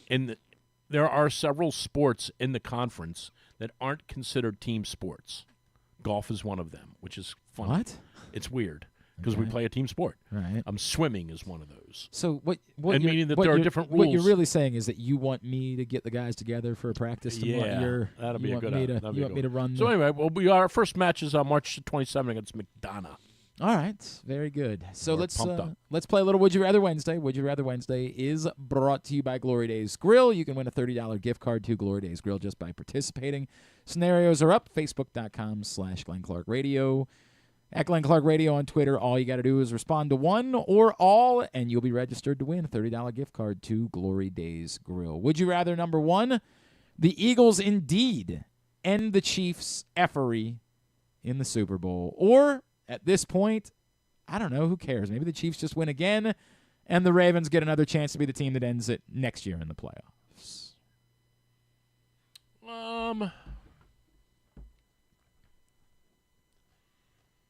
Man, that's a good one. I'll take the Eagles winning. Okay. You just want it to not be the Chiefs. I just want it to end. Okay. Just want it to end so that they can stop thinking, we're going to win every year. Much as it pains me to want Philadelphia to win. Give me the Eagles. Okay. E-G-G-L-S-E. E-L-G-S-E-S, Eagles. Elgises. I don't know. I guess sure. Let's have the Ravens do it next year. I really am at this point where I Might as well. don't care. I know I'm supposed to be rooting for the Eagles. I know I'm supposed to be behind them. I know that we're supposed to, but I just don't care. I don't care. Like, I'm gonna be happy when the Eagles win, I guess. I don't know. Like, I don't even know that I'll be happy. All right, good. I'll be like, okay, it's not the Chiefs. Good. But I'm so. And then when the Chiefs do win, it'll be like, okay. I've accepted it. The Chiefs are Thanos, man. Like, I've made peace with it. It's what I think is happening. So, I don't know. I can't waste any energy on anything else. So, in these scenarios, I get to control it. I don't know. There's a part of me that says, just go ahead and let them win and let them be 17-0. Let it keep going. I'm just so I'm past it. I'm unmoved at this point. I was absolutely not rooting for the Bills on Sunday. How long did it take to get numb to Brady and the Patriots? I think it was different with the Patriots. 1 year. There was a global hatred for the Patriots. There was it was Well, it's also the first time that you weren't around for that for the 49ers, and the 49ers were not unlikable back then. And the 49ers were also the nemesis of the Cowboys. And although there was always this theory that the Cowboys were America's team, a lot of people didn't like the Cowboys either. But there was not a dominant team, really. The Cowboys did win. They had that run of 3 out of 4 or whatever. But the Patriots, it was really the first time, and it was also from a franchise that had never been any good. Franchise that never, all of a sudden out of nowhere, like, holy hell, the Patriots are a dynasty? Right. And now they are what they are again. Well, I think with the Patriots, it might have been different because they absolutely were embraceable when they beat the Rams the first time. Like the story of Tom Brady. Yeah, sure. Nobody wanted Grogan him. was the quarterback, and then all of a sudden, not that way. But they were embraceable at that point. The problem was all of the controversy kind of followed quickly. All of the stuff, the chicanery, the Belichick cheating, you mean? Yeah, and it made Sitting up in the stands and filming the other teams. Yeah, it made it, and also Boston fans. And then it was the Patriots won, and then the Red Sox won, and then the Bruins won, and the Celtics won. It was never more apparent to me how disliked he was than when we saw him at Indianapolis. And all the other teams are all like hanging around one another, sitting in the same general section. Eric and Ozzy are sitting up there with George Kokinis, and they're all sitting around. And then you look over into one corner, and you're like, "Who's the guy over there in the corner all by himself, sitting there with his legs crossed?" Correct. It was Belichick sitting there by himself. So that changed some of it, and it is a little bit different. There's fatigue with the Chiefs, but people don't hate the Chiefs the same way. They don't like the calls, but it's not personal towards Patrick Mahomes or towards Andy Reid or. Like, we kind of globally rallied behind rooting against Tom Brady. Right. Like, it wasn't a unique thing to Baltimore. It was like it's what I say about Duke. Like, when a Duke fan's like, "Oh, a Maryland fan, typical hate." I'm like, no, dude, everyone in the country. It's not a Maryland thing. It's everyone in the country enjoys watching Duke lose. It's a rallying, hey, man, Duke lost last night. High five. And the Patriots kind of became that for a little while. We're not quite there with the Chiefs. Yes, people are sick of them getting calls, and there's some Taylor Swift fatigue. There's some of that, but it's not the Patriots thing. The Patriots thing was a far more rallying thing. I don't think that America is going to wake up and high five because the Chiefs lost. Maybe I'm not reading it the right way, but it does not feel the same way to me. Number 2, would you rather the Ravens indeed make Ronnie Stanley their priority, get a deal done, and then they don't really have a whole lot of money to spend on outside free agents? Or they let Ronnie Stanley go, turn it over to Roger Rosengarten, and then spend that money to bring in free agent edge rusher Khalil Mack. Yeah, you. I know you got other things going on. Next week's NBA working corner. on NBA Corner, yes. Yeah. Name the guy that hit the game winner for the Rockets. I'll take Jones. Yeah, I just told you who it was 45 minutes ago. Yeah, but I'm not following. I'm aware. Is Khalil Mack any good anymore? He was very good this year. He was outstanding. How much is he going to demand this year? I'd rather have MG. He's the top free agent edge rusher on the market. MG's not available, He's, right? what, 33? Who's MG? Miles Garrett. You're not getting Miles Garrett. I'll take MG. You're not getting him. I like MG. God, what are you? Now we got to take Khalil Mack. Yeah, that's who's available. You can't pass. No. You would bring back Ronnie Stanley. Yeah. Okay. Pass on Khalil Mack. I'll draft. I mean, we're really good at it. I'll draft since we're so good at drafting rush guys, rush ends. Hey, it's worked out really well. Yeah, I'm not swapping Khalil Mack for Ronnie Stanley. The last 3 years with the Chargers, Khalil Mack has had 31 total sacks over the last 3 seasons. Really? Yep. Okay, let me just say this in the nicest way I can say it. I bet he only had 24. This is a new bit that Drew's doing. He's like Mark You don't believe Gastineau. Well, he's Just thinks I'm these just guys are telling you laying now, down that the sacks aren't Oweh real. had 7 this year. Oh, for God's sakes. Real ones. He was probably better than his sack numbers indicated. He had 7 real ones. Just and 4 cheapies. Okay. You got it. I want Ronnie Stanley back.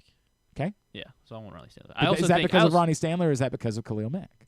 I think it's more because of Ronnie Stanley. More because of Ronnie Stanley. I don't know. Maybe he can't. Clowney came in here. Did he have 10 sacks? He had. Or he had what? No, 8 he didn't or have something? 10. 7. Yeah. I don't know. Yeah, Vinoy obviously. So maybe it very well Khalil Mack could come in and be big. I don't know. I don't think Khalil Mack's gonna. Honestly, I don't think he's gonna demand a whole lot. Like I think he's gonna be like a later. I think you're just saying words that you. He's have no 34 idea. years old. But he's the best that's available. There aren't other guys. Anybody. It's the thing I always say. These teams have money and have to spend it. There aren't other options for spending it. I still want Ronnie Stanley. I'll take Ronnie Stanley. Right. I would take both. Shut up. God. But if I had to pick one. Number 3, your boss wants to thank you for a great year, so he surprises you and offers you a trip to New Orleans for the weekend with Super Bowl tickets. Whoa.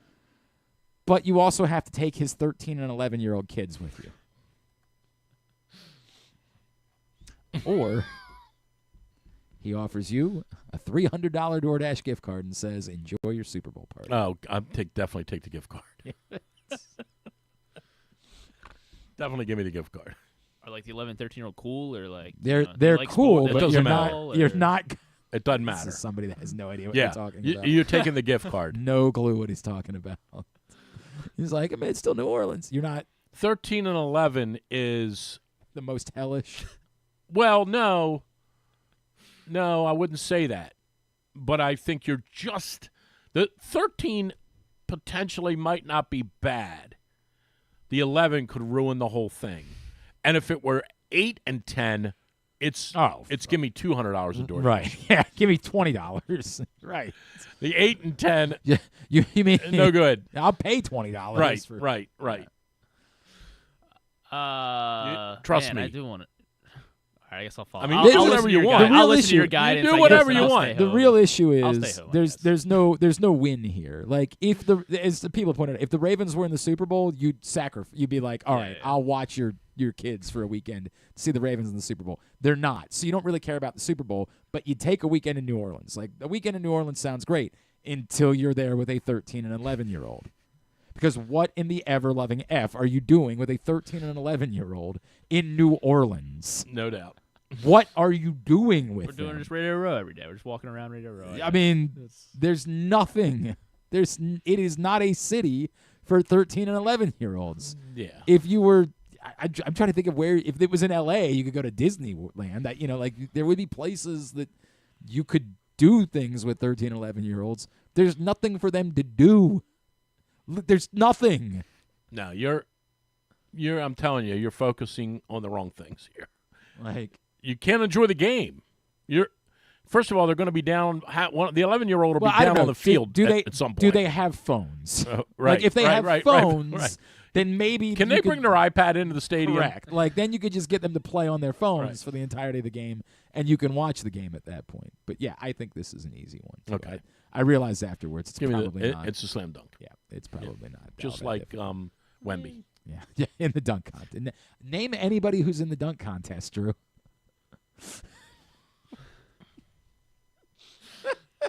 Well, the guy from Milwaukee's in it. Right.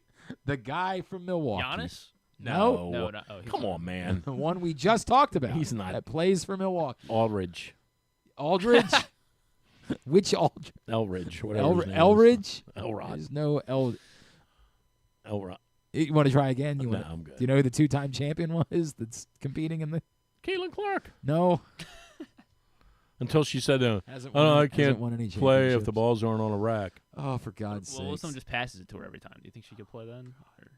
NBA Corner with Drew Forrester every Wednesday here on GCR. NBA. Hey, Corner. I got the Kobe thing right. You did. You know what? You and Corey Alexander.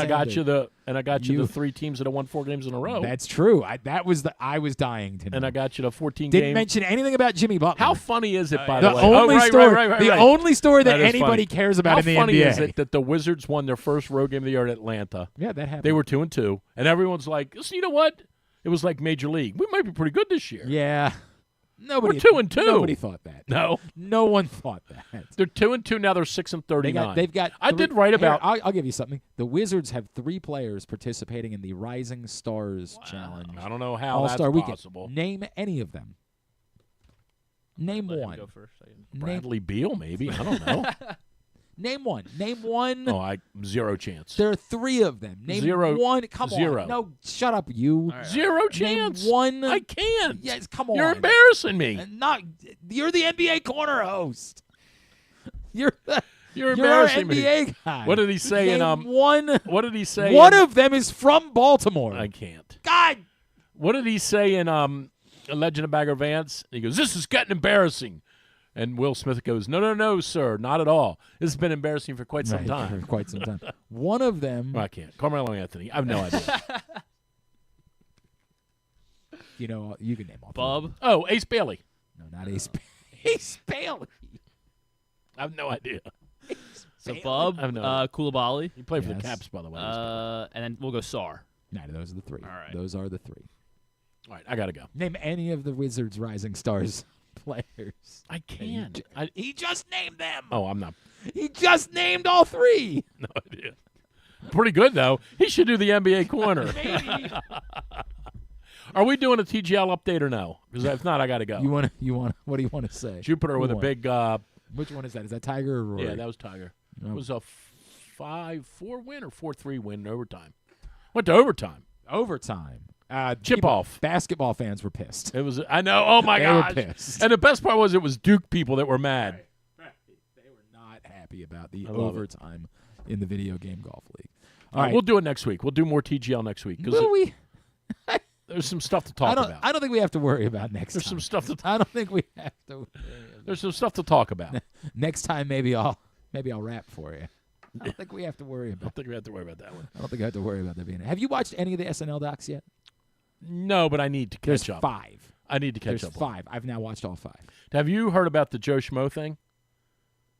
The Joe Schmo show involves the Coward Hall kid. Oh, I know there's a local guy that's. It was Coward Hall. I didn't know. He went to Coward Hall in 2012. I know somebody who's related to him. Okay. But I didn't know that show was still around. Well, they brought it back. Oh, okay. And he's the guy. Okay. That thought he was going to L.A. for this audition for this show. So what is Joe Schmo? I don't even know what. Everyone was in on it but him. Got it. You're the Schmo. Got it. Everyone was in on it. All the people were actors. So did he think he was on a dating Yes. show? Okay. They were all actors. But he was trying to get a girl. Yes. Okay, got it. They were all actors. It's like it's Survivor meets MTV. Well, they did this with Jury Duty, the James Marsden thing. So years ago. he thought he was. Everyone was in on it but him. Right. And is it people? Do people like this show? Is this a? I don't know. It was on 15 years ago. Now. Right. I don't- vaguely remember it, I don't and then know. I only saw it because I know somebody who's related to the guy. Right. Like started posting about it, and I was like, "Is this really?" I don't know. Is it on TV? It has on TBS. It's on TBS. It has a local angle to it. I'll just leave it. That's the end of it. That's why it's interesting here. I have not spent any time. Kind of essy what they do to the guy. Oh, really? Yeah, I mean. Okay. Yeah. I mean, does he get paid? Like, yeah, is he got something. Does he get the? I don't know if he did, but No, he gets money. I mean, okay, that part Yeah. matters. But like on a lot of those dating shows, there's Yeah, I don't know. I don't know if that's part of the. Right. I don't Come know on that. out, pick her, and Yeah, right. Like I don't know how that works. All right, you good? You guys have a great week. Yeah. God bless you. Okay. Go O's. Sure, why not? You go enjoy the game tonight. Who? Oh. I thought you meant Coward Hall, Mount St. Joe. What is this show? I thought you meant Coward Hall, Mount St. Joe. I meant Loyola Bucknell. That's what I meant tonight. Cardinals 61, Gales 57. There you go. OT. What about the other game down in Maryland? What's your prediction? It's a big game. 0. Big It's game. a huge game. Big game. And you know what? If they with this win, I think they're going to show for real. Yeah, right. Maryland 60, Wisconsin 62. That's our guy, Drew Forrester, Drew'sMorningDish.com. Couldn't let him leave without playing the hit. Like I mean, you got if Aerosmith's in concert, they're going to do Dream On. Eve 6 is coming to the Record Theater. They got to play Inside Out. You know what I mean? Like, let's go. When it's 62-60, he's going to Yeah, right. It's not that type of Wisconsin team. Yeah. I want to put my tender heart in a blender. Over-under is 152. So I think there will be some points. All right. We come back in, speaking college basketball, we're going to talk to John Fanta. We'll get a tidbit. We'll get tubular, and we'll talk to John Fanta about Maryland and about Towson as well. That's all coming up. It's Glenn Clark Radio. The ultimate fan experience awaits you at Sports and Social Maryland. See how we're raising the sports bar with our massive 100-foot media wall featuring 40 HD TVs and a 47-foot big screen. Bet on your favorite teams and this year's biggest events at the FanDuel Sportsbook while enjoying your favorite beers and cocktails, plus our delicious takes on bar food classics. Visit Sports and Social at Live Casino and Hotel Maryland at Arundel Mills. Must be 21. Gambling problem? Call 1-800-GAMBLER. Driving in Maryland? Did you know an Easy Pass from DriveEasyMD.com can save you time and money? Of course you did, because you are a thrifty driver. An antenna reads your Easy Pass transponder and automatically deducts the toll from your Easy Pass account. Learn more at DriveEasyMD.com. Treat yourself and taste the Baltimore tradition that is the legendary Costas Inn. Hey, it's Stan the Fan Charles. For over 50 years, the Costas Inn has been a Baltimore original, dishing out their amazingly scrumptious, fat, award-winning crab cakes and steamed crabs. Every season is crab season at Costas, so make your plans now by calling 410-477-1975 and reserve your taste of heaven. Sit back, crack some crabs, and watch the Ravens chase down another title on Costas' 15 TVs. On Monday nights, Costas offers their half-pound jumbo lump crab cake with 2 sides for under $30, and there are nightly specials Monday through Friday. So head on down to the Costas Inn at 4100 North Point Boulevard or visit them at CostasInn.com. Gambling can be a fun and entertaining experience, but there are risks involved. If you're planning on betting on the game at the casino or on your phone or computer, know your limit, stay within it. Set a budget and a time to stop. Remember, gambling isn't a financial solution, and it doesn't mix well with alcohol or drugs. Know the risks and have a plan before you begin gambling. For free and confidential services, call 1-800-GAMBLER 24/7 or go to helpmygamblingproblem.org. COVID-19 and flu viruses are circulating in Maryland. But don't worry, protection is within arm's reach. Protect your health with this year's COVID-19 and flu shots. It's safe and convenient to get them both at the same time. Flex your protection. For more information, visit health.maryland.gov/vaccines. This message paid for by the Maryland Department of Health. Coming back in here with Glenn and the other guy, Garrett, whatever his name is. You know who they are. Brigance Brigade Winter Soiree coming to Martin's West on Friday, February 21st. We all know the importance of the work Brigance Brigade does for those that are fighting ALS, and their mission, of course, inspired by the man himself, O.J. Brigance, is to improve the quality of life for those that are battling ALS and their families by providing access to support services, needed equipment, and resource guidance. And this is their big event on the calendar, and a great night, tremendous food and drinks and live music, and Jimmy Charles is providing music for this event, the live auction as well. And it's always just a great night to honor OJ and just to remember what he means to everyone in this community. So encourage you to go over to brigancebrigade.org and get your tickets for the Brigance Brigade Winter Soiree on February 21st at Martin's West.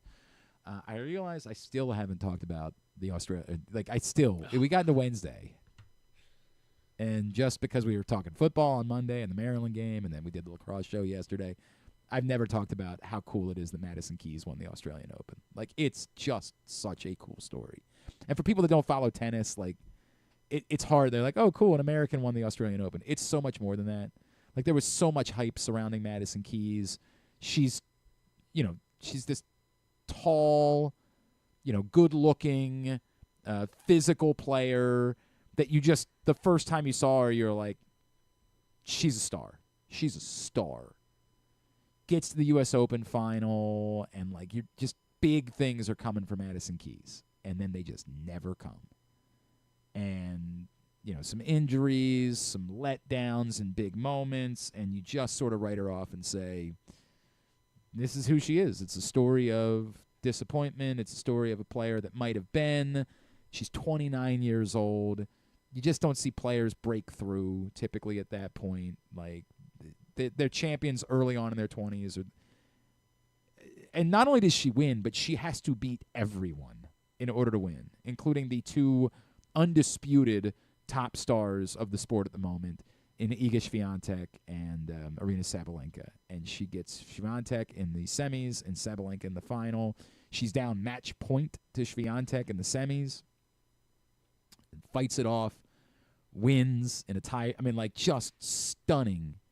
And the same thing on, Monday or Sunday, Saturday morning, Friday night, whatever, Saturday night. For you, Friday night, obviously. It's a whole, it all runs together. But has to battle, wins the first set, loses the second set. Everything's tilted towards Sabalenka, and she's got to battle. It's an incredible story. It's just so cool, man. It's a shame that it's the slam that we kind of pay the least attention to in this country, both for calendar reasons and because of the timing of when the matches are played. Like, we're not going to be awake at 3:30 a.m. to watch. But, God, it's a cool story, man. It's a great, great sports story that goes beyond just tennis. The perseverance, and her talking about it and saying, like, I had to mentally get to a place where I just didn't care that I accepted I was never going to win a Grand Slam.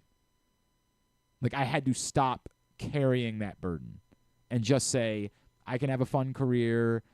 Tennis can be good for me. It's introduced me to my husband. It's given me a fine life. It is totally fine that I'm never going to live up to, the expectations of being this caliber of player. And lo and behold, it happens. And it's just, and again, in the most, like, she got no breaks and no luck. Sometimes these one-time slam winners, you look back and you're like, wow, everything broke for them. A lot of people talk about how, like, for Roger Federer, it took someone else beating Rafael Nadal for him to have a shot at winning a French Open. Like, if Rafael Nadal isn't, one, a little bit burdened by injury, and then someone else beats him, Roger Federer, who would be in the argument for the greatest player of all time, never wins a French Open. It was some luck. Now, Roger Federer was also one of the greatest clay court players of all time. He just happened to live in the era of Rafael Nadal. Like, that's the bummer for him. But you look back on some of these and you just sort of, Marin Cilic got to win a U.S. Open in the middle of the height of all of these players, the greatness of all of them. It's just the weirdest year ever where Marin Cilic just sat back and all these other guys fell by the wayside, and he got to play Kei Nishikori in the final of the U.S. Open. Yes, I'm aware. Yeah, I'm aware. But it was just kind of dumb luck. Like, there's really no way of explaining it. Like, he just kind of got lucky. That's okay. He did beat Roger Federer, to be fair. Like, I do. But Roger Federer, I believe, was injured. When was this? 2014. Okay. But he beat Federer in the semifinals, and that was the only one that he didn't have to play anybody else. Rafael Nadal didn't play that tournament. Novak Djokovic lost to Kei Nishikori. Like, it just all worked out. That the only one that he had to play was a limited Roger Federer. And gets to call himself a Grand Slam champion forever because of it. This is the opposite of that. Madison Keys had to go through a gauntlet. It's such a cool story. Jannik Sinner, it's complicated for tennis players because he had this positive test last year. And that's right. Like, like, players get really sensitive about that. Like, they really, it's a tough conversation. Now, he went through the whole process, and they found his explanation to be plausible, and so they're kind of giving him a pass. What did he use? Or, like, was it like an Adderall thing? Or I don't remember what the substance. But I think the real problem that the rest of the players on tour had is that they knew it was this was going on, and it never became public. Like, everybody worked to shield it from the public. And so, like, that's the real issue, is that they felt like there was not transparency, and that anybody else who had a positive test, it would have been leaked out, and they would have had Jannik Sinner. The story didn't come out. It was called Clostebol. That was what he said. And he said it was unintentionally from a cream that his physiotherapist had used during a massage. And they investigated, and they said they found that to be plausible. And it might very well be that, like, that's the entirety of it. Now, as a lot of other, athletes will say, you're responsible in the end. Like, even if there's a plausible explanation, you're responsible. But there was a lot of frustration about, like, hey, if I had tested positive for something, I would have had to have dealt with that in the public on moment one. You guys shielded him through the entire process and made sure no one knows. And ideally, that's the way you want it to be, right? Like, ideally, until it has been completely, adjudicated, you don't want this type of stuff to come out until you know all of the answers or as much of the answers as you can. And I think ideally it looks like this. But the players are like, it wouldn't have looked like that for me.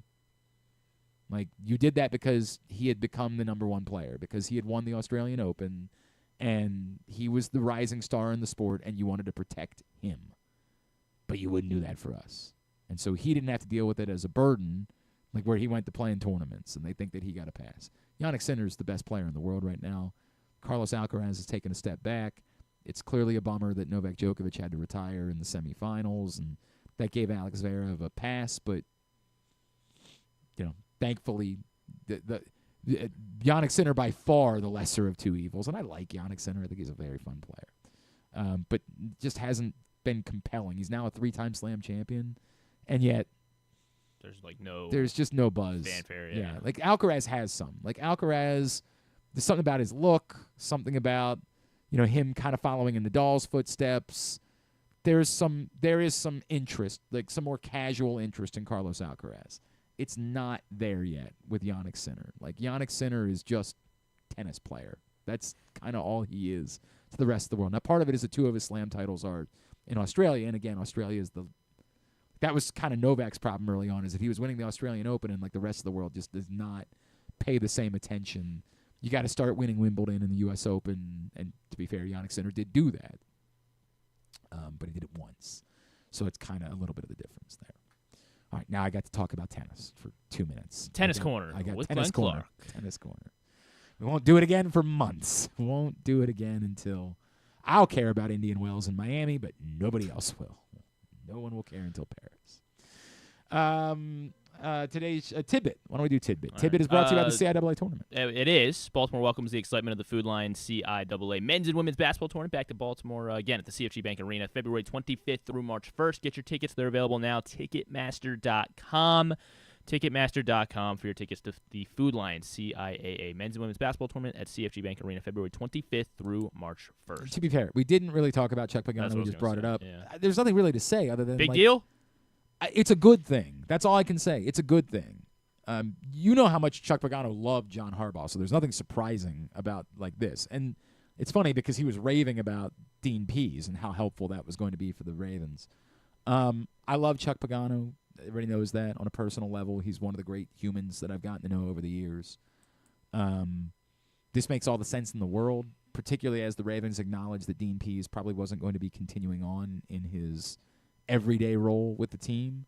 So it gives it's good to have someone with head coaching experience on your staff. There's a lot of reasons why that's helpful. You wonder if even beyond whatever he's going to be doing with the defense and some of the consulting, it also might have some of that game day stuff that we had talked about, like with the Ravens a year ago, where they were supposed to be hiring Jerry Rosberg to kind of be specifically helpful on game day. You wonder if some of Chuck Pagano's role might be to consult in game day decisions as well for John Harbaugh. But there's no negative here. Does it make a significant difference? Who knows? But there's absolutely no negative. This is a wonderful thing for the Baltimore Ravens. And I'm happy for Chuck, because if he wants to do it, if he's got it in him, like he wants to be involved, this is a cool way for him to go about doing it. So, yeah, that's all I got. And then the Orioles did do a deal with Jorge Mateo yesterday where they tack on a club option year for the following year. Jorge Mateo has a role on this baseball team. Like, we can snicker about whether or not there really is a role for Dylan Carlson. We think that there's going to be a forced role because they signed him. Like, they're going to be hell-bent that there has to be a role, but the money is so minimal that, like, it's not like it doesn't have to be that. If they just realize it's not working, they can cut bait from it. Jorge Mateo is going to have a role because he has a skill set that is different. He's going to hit against lefties. He's going to. He's going to be in the lineup. And when he's on, he can be a game changer. I get it. It's not consistent enough. It's the Cedric Mullins conversation. And Jorge Mateo isn't, like, Jorge Mateo on his best day isn't Cedric Mullins on his best day. But Jorge Mateo on his best day is really good. Good baseball player, yeah. There's an upside there. It's difficult to talk about these things in a vacuum. Reed and I had this conversation last night because whenever the Orioles do anything, your inclination is just roll your eyes. Like, you didn't do what you were supposed to do, so how am I supposed to care about Jorge This Mateo? isn't Corbin Burns. Yeah. If you can separate from that and just talk about these things one by one, it's like the Andrew Kittredge thing. There's no way to have a negative feeling about that. There's no way. I can have a negative feeling about Dylan Carlson because, to me, this is not what your baseball team should be. You shouldn't be rubbing two sticks together and hoping. And that's what Dylan Carlson, you're hoping that somehow he finds something here. You should have too many claimed roster spots to have room for any of those guys. And I get it, guys get hurt in spring training. I understand it's a complicated story. But I'm okay with there being a negative feeling towards Dylan Carlson because it is an eye roll of a major league signing. That's a major league player? Really? But there's no way to have that towards Andrew Kittredge, towards Jorge Mateo. Really even towards Charlie Morton. I get it. I do get it. But Charlie Morton offers you something. He does as a Major League Baseball player. Even if what he's offering is Kyle Gibson offered something. If you only look at it in the vacuum, in that prism, you can't be negative about it. Again, if you look at it in the big picture, completely different conversation. I think that was it as far as news yesterday. All right, let's get a tidbit. All right, let's go straight to the point. So no player in NFL history, at least yet, has won 4 championships and 2 MVPs before turning 30 years old. If Patrick Mahomes does it next week, he will be the first NFL player to win 4 Super Bowls and have 2 MVPs before turning 30. It has been accomplished though across the other 3 other major sports leagues. 8 times, 3 NHL players, 3 MLB players, 2 NBA players, 4 championships, 2 MVPs before turning 30 years old. Well, I assume Wayne Gretzky. Wayne Gretzky, yes. I'll say Gordie Howe. Gordie Howe, yes. Is there one more hockey? There is one more hockey. 4 championships. 4 championships, 2 MVPs. 2 MVPs. God. Before 30.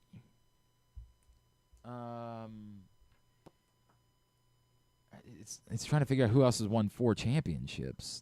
Was it another Oiler? No, I don't know. Boy. Who did he play for? So I don't want to give it away. Drew did mention his name earlier. Drew mentioned his name earlier? Or? No, not Or. Who the hell else did he talk about earlier? LaFleur? LaFleur. Guy LaFleur. Guy LaFleur with the Canadiens. Yes. By the way, if you had told me it was Canadian, I wouldn't have guessed Guy LaFleur. That's just the funny part about that. Those are good job. Three hockey players. There you go. Right, now, you said there were 3. 3 baseball, 2 basketball. 4. LeBron. Not LeBron. Yeah, because I don't think he was 30. Or he won in his 30s, the 4th one. Yeah, even though he started so young, it still took him. Yeah. Before 30. So it's not Michael either because he was winning in his 30s. 4 championships. Is it Steph? Not Steph. Because the last one was in his 30s, yeah. It's even the one before, yeah, but not Steph. I think the 2 with Durant were both in his 20s, right? I don't think he was 30. Well, because he played 4 years of college. Maybe he was. 4 championships, 2 MVPs. Magic? Yes, Magic Johnson. One of the 2 NBAers. It makes you want to say Bird, but I don't think it is. Not Bird. but I bet it's a Celtic. Russell. Bill Russell, yes. Bill Russell, Magic Johnson. And then baseball, you say. 4 championships, 2 MVPs. 4 championships, 2 MVPs. Again, it's the championships that you have to start with. Who won 4 championships? And so, like, of the modern era, it really limits you to the Yankees, and Derek Jeter did not win 2 MVP awards. Not Jeter. So it can't be a modern. This has to be guys before the 2000s. Yes. This has to be guys before the. Boy, this guys has to be. We got to go back to like the 70s, right? Like we got to go back a ways, don't we? We have to go back even before that. Yeah, like we got to go back. Babe Ruth. That was a little too far back. Okay, Mickey Mantle. Mickey Mantle. How about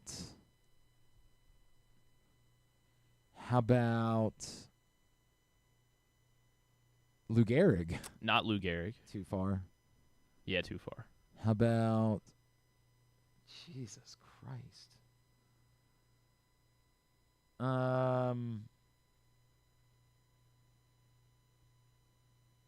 Are they other Yankees? They are, unfortunately. Yeah, that's what I figured. Joe DiMaggio. DiMaggio. And the last one is Yogi Berra. Yogi Berra. Yep. Yogi Berra being a 2-time MVP. That's the crazy part. Yogi, DiMaggio, Mantle. Yeah, it's just Tony Holtzman Escarino threw that one that out was there. a good one. I thought it was It's a good interesting. one. Wanted to share. But it's a good one. Yes, Patrick Mahomes looking to be the first NFL player on that list. Very good. Let's get tubular for the evening. Have you ever thought of taking a cruise to these wonderful destinations with sunny skies and beautiful beaches? Well, wait no longer. We're ready for you to cruise from the Cruise Maryland Terminal. Have a little phrase that you can go from baggage to margarita in about 15 minutes. Choose fun with an array of destinations, onboard activities, entertainment, and world-class cuisine. Contact your travel agent and book your cruise today. Let your adventure begin. All right, here's what's coming up tonight, totally tubular-wise. Busy night. Big Ten Network for Maryland, Wisconsin tonight, 7 o'clock. Then Big Ten Network Plus for the Maryland and Penn State women at 6. ESPN Plus for Loyola Bucknell at 7. Navy Lehigh at 7. One of the Big Ten game tonight, Rutgers Northwestern at 9 o'clock on Big Ten Network. Everything else, college basketball-wise, you can find at glennclarkradio.com. Champions League this afternoon, Sporting CP and Bologna at 3 o'clock on CBS Sports. Monumental Raptors Wizards 7 o'clock. Boy, that sounds $3 tickets, guys. Come on. Show out. I happened to see a number of people that were trying to give away tickets, and I don't even know who has. I don't even know why they have these tickets, but I happen to have. I got Wizards tickets. When I woke up this morning, there were 3 different people on my timeline. It's the tweet where it's like, oh, I left my car unlocked. Yeah, and then someone left Knicks behind, tickets on. Yes, someone correct. left Wizards tickets. That's on. what it is. ESPN Nuggets Knicks at 7:30, Thunder Warriors at 10, TNT and True TV for Flyers Devils at 7, Penguins and Hockey Club at 9:30, NFL Network for Senior Bowl practice at 3 o'clock, TBS for AEW Dynamite at 8. Non-sports. Yeah, a few things. I know we don't have enough of it yet, but that Netflix has an American Manhunt, O.J. Simpson. We were talking about what we're going to do next for book club, and I was like, well, it feels like that's the one everybody's, and across the room, we were just like, no, we are OJ'd out, man. Disney Plus, an animation, a cool animation. But if you have not watched Kings of Tupelo yet, I cannot. Have you done that one on the book club? We did it last night. Oh, you did it last night. Okay. Cancel your plans. Quickly. It is one of the wildest rides that I have ever taken in my life. It is incredible.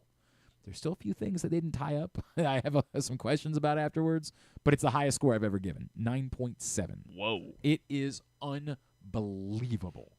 Like, I need 5 more episodes of this thing. Like, it is, as I said to Jerry, if it had come out during COVID, it would have been way bigger than Tiger King. Like, it is of that ilk, but much more compelling. Like, incredible. Sorry, go ahead. How much are they paying you? Not a penny. Disney Plus has I'm a big Spider-Man fan. Your Friendly Neighborhood Spider-Man. It's like a cool animation style. It looks like a comic book that's out on Disney Plus. Is it a show or yes, it's a little. It's like a would TV like that. show. Yeah. All American season 7 on the CW. Sure. Premieres tonight. Fallon's gonna have Reese Witherspoon and Rob Gronkowski, of course. Ah, yes, they're promoting All American season 7. Oh, okay. There we go. Will Ferrell will be on Colbert. Reese and Will Ferrell are in Cordially Invited. Some movie. It actually looks solid. okay. Yeah, it looks okay. Rob McElhenney and Katy Perry on Jimmy Kimmel. And that one's wait a second. Rob McElhenney and Katy Perry, of course, promoting the crossover that happened 3 weeks ago between Always Sunny and okay, there we go. And the show that yeah, correct. That Katy Perry's obviously in. That's the reason why they're doing it together. That's the Will Ferrell. That's a streamer, right? Yeah, that's it's one it comes is out going right to Friday, Prime, I think, or something like that. Yeah, tomorrow actually. Prime Video. Okay. And yeah, it's like they both booked a wedding on the same day, and they like are fighting over the venue. I tried to watch Saturday night, something like that. which was then it told me that the I couldn't watch it on the ad version of Netflix. What? Yeah. I don't know if that was because really. I got to check that again. I haven't tried to watch it yet. Infuriated because I'm watching all the Saturday Night Live content right now Yeah. because it's coming up on the 50th anniversary. I also think that we pay for the premium version. Oh, you think you're so great? Then you can sign in here. Not today though, because I got to go to the gym before the Loyola game. But maybe tomorrow you're going to sign in here. Shifting gears, Abbott, a new episode of Abbott as well on ABC. Rob McElhenney's his new show or season 4 of his show Mythic Quest on Apple TV Plus, some video game show. I can't wait. Yeah, those are all the. Yeah, it's locked. I have to change my plan in order to be able to watch Saturday night. No kidding. I did not know that. So yeah, now you need Netflix Plus you're gonna, to watch. You're going to Saturday sign night. in one of these. Maybe Friday. Make Friday a regular movie day. That was the day that we watched the other one. Make movie day on Fridays here. You're going to sign into your account so I can watch Saturday night. Anything else? No, that's it. That's it. Very good. What is that? Why announce that it's coming on streaming, but only certain people can watch it? Thanks everybody. Thanks today to Drew. Thanks to Marc Ross and to John Fanta, who you're about to hear from. We'll get it up in the greatest hits section of the Can You Take Me Higher tab at GlennClarkRadio.com. Anything tomorrow? Oh boy. Stuff and things.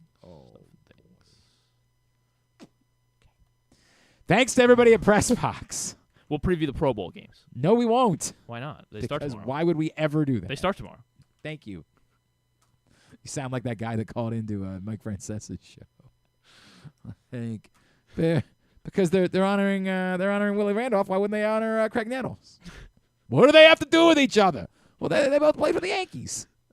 But what do they have to do with each other? Did we already talk about the one? Do you think the San Francisco Giants, the New York Giants? So good. Nothing to me will ever be better than him breaking down the Florida State Maryland game in the NCAA tournament. It's my favorite clip of all time. We need to remember every year. All right, so this is what we'll do tomorrow. We'll talk Mike we'll just Mike Francesa clips. But there will not. I know everybody loves the New York Giants, San Francisco Giants, but that's somebody trolling him. What made the Florida State Maryland thing so great is that we have to do this. That was his content for the day. That was someone that said, "I've got a show to do today. I got to break down the NCAA tournament," not knowing anything about the NCAA tournament at all. His prepared content for his show was a topic he knew nothing about. The others were just trolls. And God bless them. Those are funny clips too. Like the Craig Nettles, Willie Randolph one gets me every time. What do they have to do with each other? Well, they both play for the Yankees, Mike. So great. So great. It's great trolling, but it's trolling. It's like when we're trying to feel like, oh, it's so great that all these Bills fans gave all this money to a charity. No, they're trolls. I'm glad the charity is going to benefit, but stop trying to make it seem like they're altruistic. They're trolls. God. The Florida State Maryland thing, that will never die for me. The greatest moment in radio history. My prepared on national television. He was on Fox Sports 1. His content was a topic he knew nothing about. Phenomenal. All right. But we got nothing for tomorrow. That's what we're trying to tell you. Thanks, everybody at PressBox. All of our great sponsors and partners, including Live casino and hotel, Cruise Maryland, Crown Trophy, Easy Pass, Royal Farms, the CIAA tournament. HelpMyGamblingProblem.org, Costas Inn, MSAA, Maryland Sports, Baltimore Orioles, your local Toyota dealer, buyatoyota.com. Thanks to Griffin at Griffin_Bass. Follow us Twitter, Instagram, and TikTok at Glenn Clark Radio. Have a great Wednesday evening. Go Maryland women, Loyola, go Navy. Duke sucks. We wrap up today's show talking some college hoops. Had to do it a little bit earlier on because of his schedule. Great chance to catch up with John Fanta here on GCR. College Park, Maryland taking on Wisconsin. We're going to talk about that. We're going to talk about the game that he just called on Monday night between Towson and Northeastern. As joining us now here on GCR, he is good guy, noted college basketball enthusiast, broadcaster extraordinaire, Mr. John Fanta. John, it's Glenn in Baltimore. It's great to chat with you as always. Thank you for taking the time for us. Glenn, good morning. It's great to be with you, too. And you're right. A fun time of year in college basketball. We're on that road to March. And as we hit late January with the calendar turning to February this weekend, this is the time to make hay. This is the time to make that push towards the dance. And John, how good is Maryland capable of being? Like, I have these moments where I'm like, man, That's a starting five that can compete with anybody, and then they go through that stretch they can't win a game on the road against anyone at all. Then they get those good back-to-back wins. Like, what is this team capable of being? Well, I think we'll find out more this week because you're home to Wisconsin in a game that if you're for real, you win at home. You hold serve at home. Now, then you go to Ohio State, and Ohio State has had an up-and-down year, but still has beaten Kentucky and still went to Mackey Arena and won last week. So here's the thing with Maryland. They can be a Sweet 16 team. And if Maryland makes a Sweet 16, that's a big step for Kevin Willard in his tenure. We know that year 2 did not go well. Year 1, a quality year because of where the program was at. But now the standard is, can you find a way to the second weekend? Can they? Of course. Why? They're one of the best front court duos in America. I mean, their front line is so imposing. To be able to have Julian Reese and Derek Queen, all that they do, and then you look at their backcourt, and I think that was the revelation to me on Sunday. Willard has really embraced analytics more offensively, and they're getting high percentage shots. Jacoby Gillespie's been terrific. Selden Miguel, I really like his game, and I thought Rodney Rice, that shot at Indiana, that's cold-blooded, and it's hard to win at Assembly Hall. I don't care how good or bad Indiana is. It's not easy to pull out a win there. So to get 2 road wins, confidence boosting. Maryland defends. They defend at a good level. They can rebound the basketball. What they need to do, though, Glenn, they can't abandon their front line in games. Just because you make some early threes, I thought Maryland got away from who they were, hence why Indiana got back in the game and took the lead late on Sunday. Against Wisconsin, Wisconsin's got a good offense.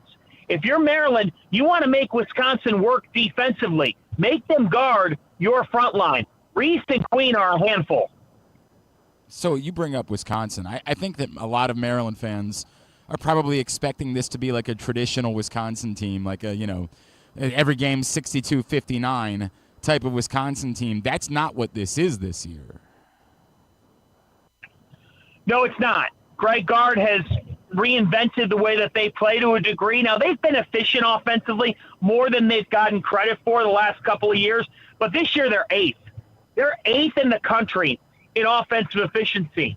I mean, that's pretty staggering. Yep. Now, defensively, they have not been a great team. They've been solid. Maryland's a better defensive team than Wisconsin. They are. Maryland's got to use their defense to change the game, because if you can do that, that means that you're handling, or at least containing, a top 10 offense in America. How has Wisconsin done it? Well, with matchup problem players. They have a lot of versatility to their roster. And John Tonje's had a tremendous season. He's averaging 18 a game. He's shooting the basketball at a high mark. He's shooting almost 40% from 3. Wisconsin has 2 guys in Tonje and John Blackwell, who at any time can go off for 25, 30 points in the game. So really good guard play. Maryland's guards have got to be ready to defend tonight. And you're talking about an offense that has 5 players averaging in double figures. You got to guard the perimeter. You have to guard the 3 tonight to win this game. He is John Fanta. He's with us here on GCR. John, if I could, is it the road thing? And everybody talked about how Kevin Willard had been 4-20 in Big Ten road games before last week. Is it possible that for a team that had so many different pieces coming together this week or this year, that we look back on last week and say that was a turning point? Like, they had to learn how to do this, what it takes to win on the road in the Big Ten, and that we could get to the end of the season and say everything flipped because of what happened with them getting those wins at Illinois and Indiana? It's a turning point. Absolutely. And the only way that you make it happen is if you actually just do it. You know, it's Illinois coach Brad Underwood once told me the way you make an NCAA tournament run is you keep making it, and then you see where the chips fall from there. There's some things out of your control. Look, Maryland had played better on the road than to be 4-20. Now, they've had some clunkers. But, you know, Kevin Willard, I think last year losses racked up, and it was just a really ugly season. Right. The year before, you're retooling. This year's team is supposed to be a top 25 team. But there's a psychological factor to going on the road. And in the Big Ten is going to send 10, 11 teams to the NCAA tournament. So there's nothing easy about going on the road. That said, that record was eye-opening. You know, that's an eyebrow-raising type of record. You got to find a way. They found a way. The performance at Illinois, having covered Kevin for a while, that was a Kevin Willard performance to the maximum degree. His team defended. They bludgeoned Illinois on the glass. They attacked Illinois. They were the aggressor. You know, you have to change your mentality on the road. You've got to be proactive. You can't be reactive. And I think at a certain point, you hear the narratives. You hear people talking. You know, he talks to the press, and you know, the athletic director, Damon Evans, said some thoughts about life on the road in the Big Ten and whatnot. Yeah. Things get out there. I think at a certain point, Glenn, it's like any competitor, those kids and that coaching staff said, enough is enough. We know we can do this. Let's silence the doubters. Let's end this bad road spell. It is a turning point, and I expect them to keep it rolling tonight. If you look at the history of Willard's career, he is known for turning the page from January to February. He has been a great February coach. It's been his best month of his career. The pieces are in line for Maryland to really go on a surge here. We like the sounds of that. John, we know that you had Towson Northeastern for CBS Sports Network on Monday. It's weird because it was an emphatic performance, but at the same time, like, Towson does this weird bit where they'll go like 3 minutes of not missing and then 3 minutes of like not scoring. It's just sort of a strange, and we've watched a lot of them this year. But that's a CAA that feels like it's wide open. The schedule is really favorable to them. Could this finally be the year that Towson breaks through? I think so. I think that the Tigers have a team that's as good as any in the CAA, not just in record, because right now they're 7-1, and they're tied up with William and Mary at the top of this league. They've won 6 in a row, but it's beyond that. They've got Tyler Tejada, they've got Dylan Williamson, they've got Christian May, and they've got Nenda Tark. They have perimeter players who can get buckets. Towson's always been known to defend, and they're doing that. They're in the top 3 in defense in the CAA. They've always been known to rebound. But, Glenn, they have been a team that at times, to your point, is very offensively challenged. Yep. When you say they go through a 3-minute drought, I've seen that at 6 or 7 minutes with other Towson teams that were good in their league, but you always thought that's going to hold them back in the conference tournament.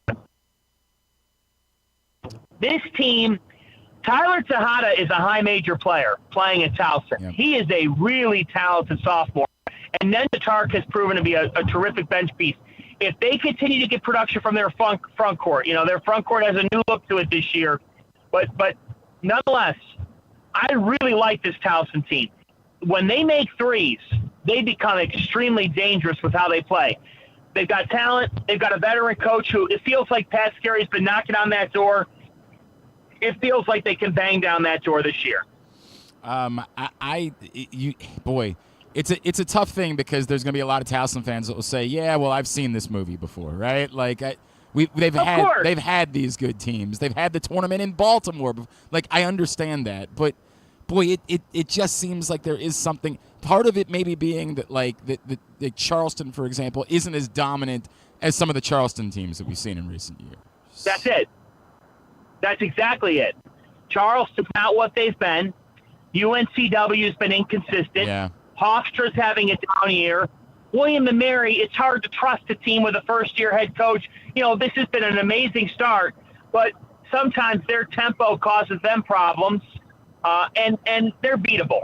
You know, there's no question about it that they're beatable, because if they're not making threes, they struggle to score because they're high volume, high pace. Towson can put you in the blender. So I understand Towson fans. I get it when they say, you know, oh, I've seen this movie before. Mm-hmm. Well, actually, you haven't. Towson's never been 7-1 in the CAA. We've never seen this movie. They've never gotten off to this good of a start in the league. They are a together group, and I just really like the way that they're one playing, but I like the shot selection. You know, when I really look at a team, Glenn, I want to see it takes quality shots. They're unselfish. Christian May didn't do anything offensively the other night. It doesn't affect how he plays. So they've got some pieces to that roster that understand who they are. But think about this. In the current era of NIL and transfer portal chaos and all that, and Towson has they have limited resources in this climate. Pat Scarry kept 4 of his 5 starters. Give the man credit for having roster retention in a day and age when that is almost impossible. No doubt. It's and with not a whole lot of money to work with either, and we got to make that abundantly clear. Before I let you go, John, obviously you do so much Big East for Fox.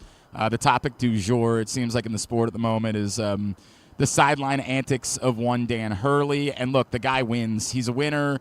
I wonder if this is just who he is. This is what works. This is what he channels. I don't think anybody thinks he's a bad guy in general. He's just a fiery dude on the sideline. Is it too much, or have we just sort of forgotten the era? At Maryland, this was Gary Williams years ago, right? There have been millions of coaches like this. I feel like maybe we make too big of a deal out of it. It's the best thing happening in college basketball. And you could roll your eyes or scoff, but the fact is, when have we ever been talking nationally? I'm talking debate shows, Sports Center, the big time shows about college basketball, anything, the week of the AFC and NFC championship games and the week of the Super Bowl. It's fair. The fact is that hasn't been happening in the past couple of years.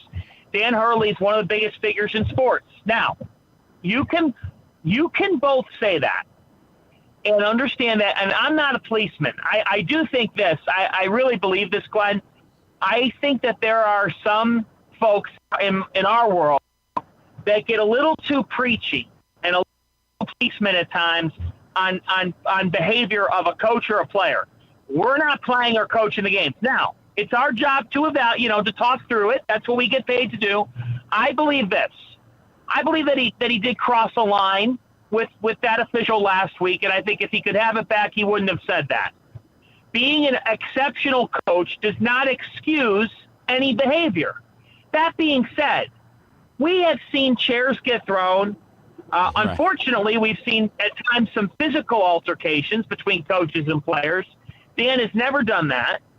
He's never made physical contact with an official. I'm not trying to justify it. I think that we have to look at the personality and say, there's a whole lot of good that does in college basketball. Is he edgy? Does he cross the line sometimes? Sure. But let's not act like that's an overly bad thing. He's not going to change who he is. Part of what makes him great. I think he's having trouble with the fact that he wants a three-peat badly, and this UConn team's not as good as the previous two. It's just not. Sure. So that's caused some frustration. But you know what? Dan Hurley is good for the sport of college basketball. I think he's just got to recenter some things. You could say that and be somewhat critical, but I do think there's a line that sometimes people are crossing that's just too far. Let's not make it bigger than it is. if it were that bad, Glenn, he'd be getting kicked out of every single game. Sure. Let the officials officiate. They know him well. And let's not make this narrative driven to a point that it gets away from how compelling this is for college basketball during a time of year where it's hard for the sport to break through. We actually agree about this. I just don't think it's as big of a deal as people are making. But to your point, yes, what happened last week, probably a little bit too much. Just that uniquely. John, what's next on the docket for you, man? I am off to Hartford right now for UConn hosting DePaul tonight at 8 Eastern time on Peacock. How about it? And then heading to Charleston tomorrow for Charleston Stony Brook on CBS Sports Network. And then to Towson Saturday, 6 Eastern time, CBS Sports Network, when the Tigers host Drexel. Very cool. I will try to come say hello to you. I'm hoping to take my family to that one, so I'll try to come say hello.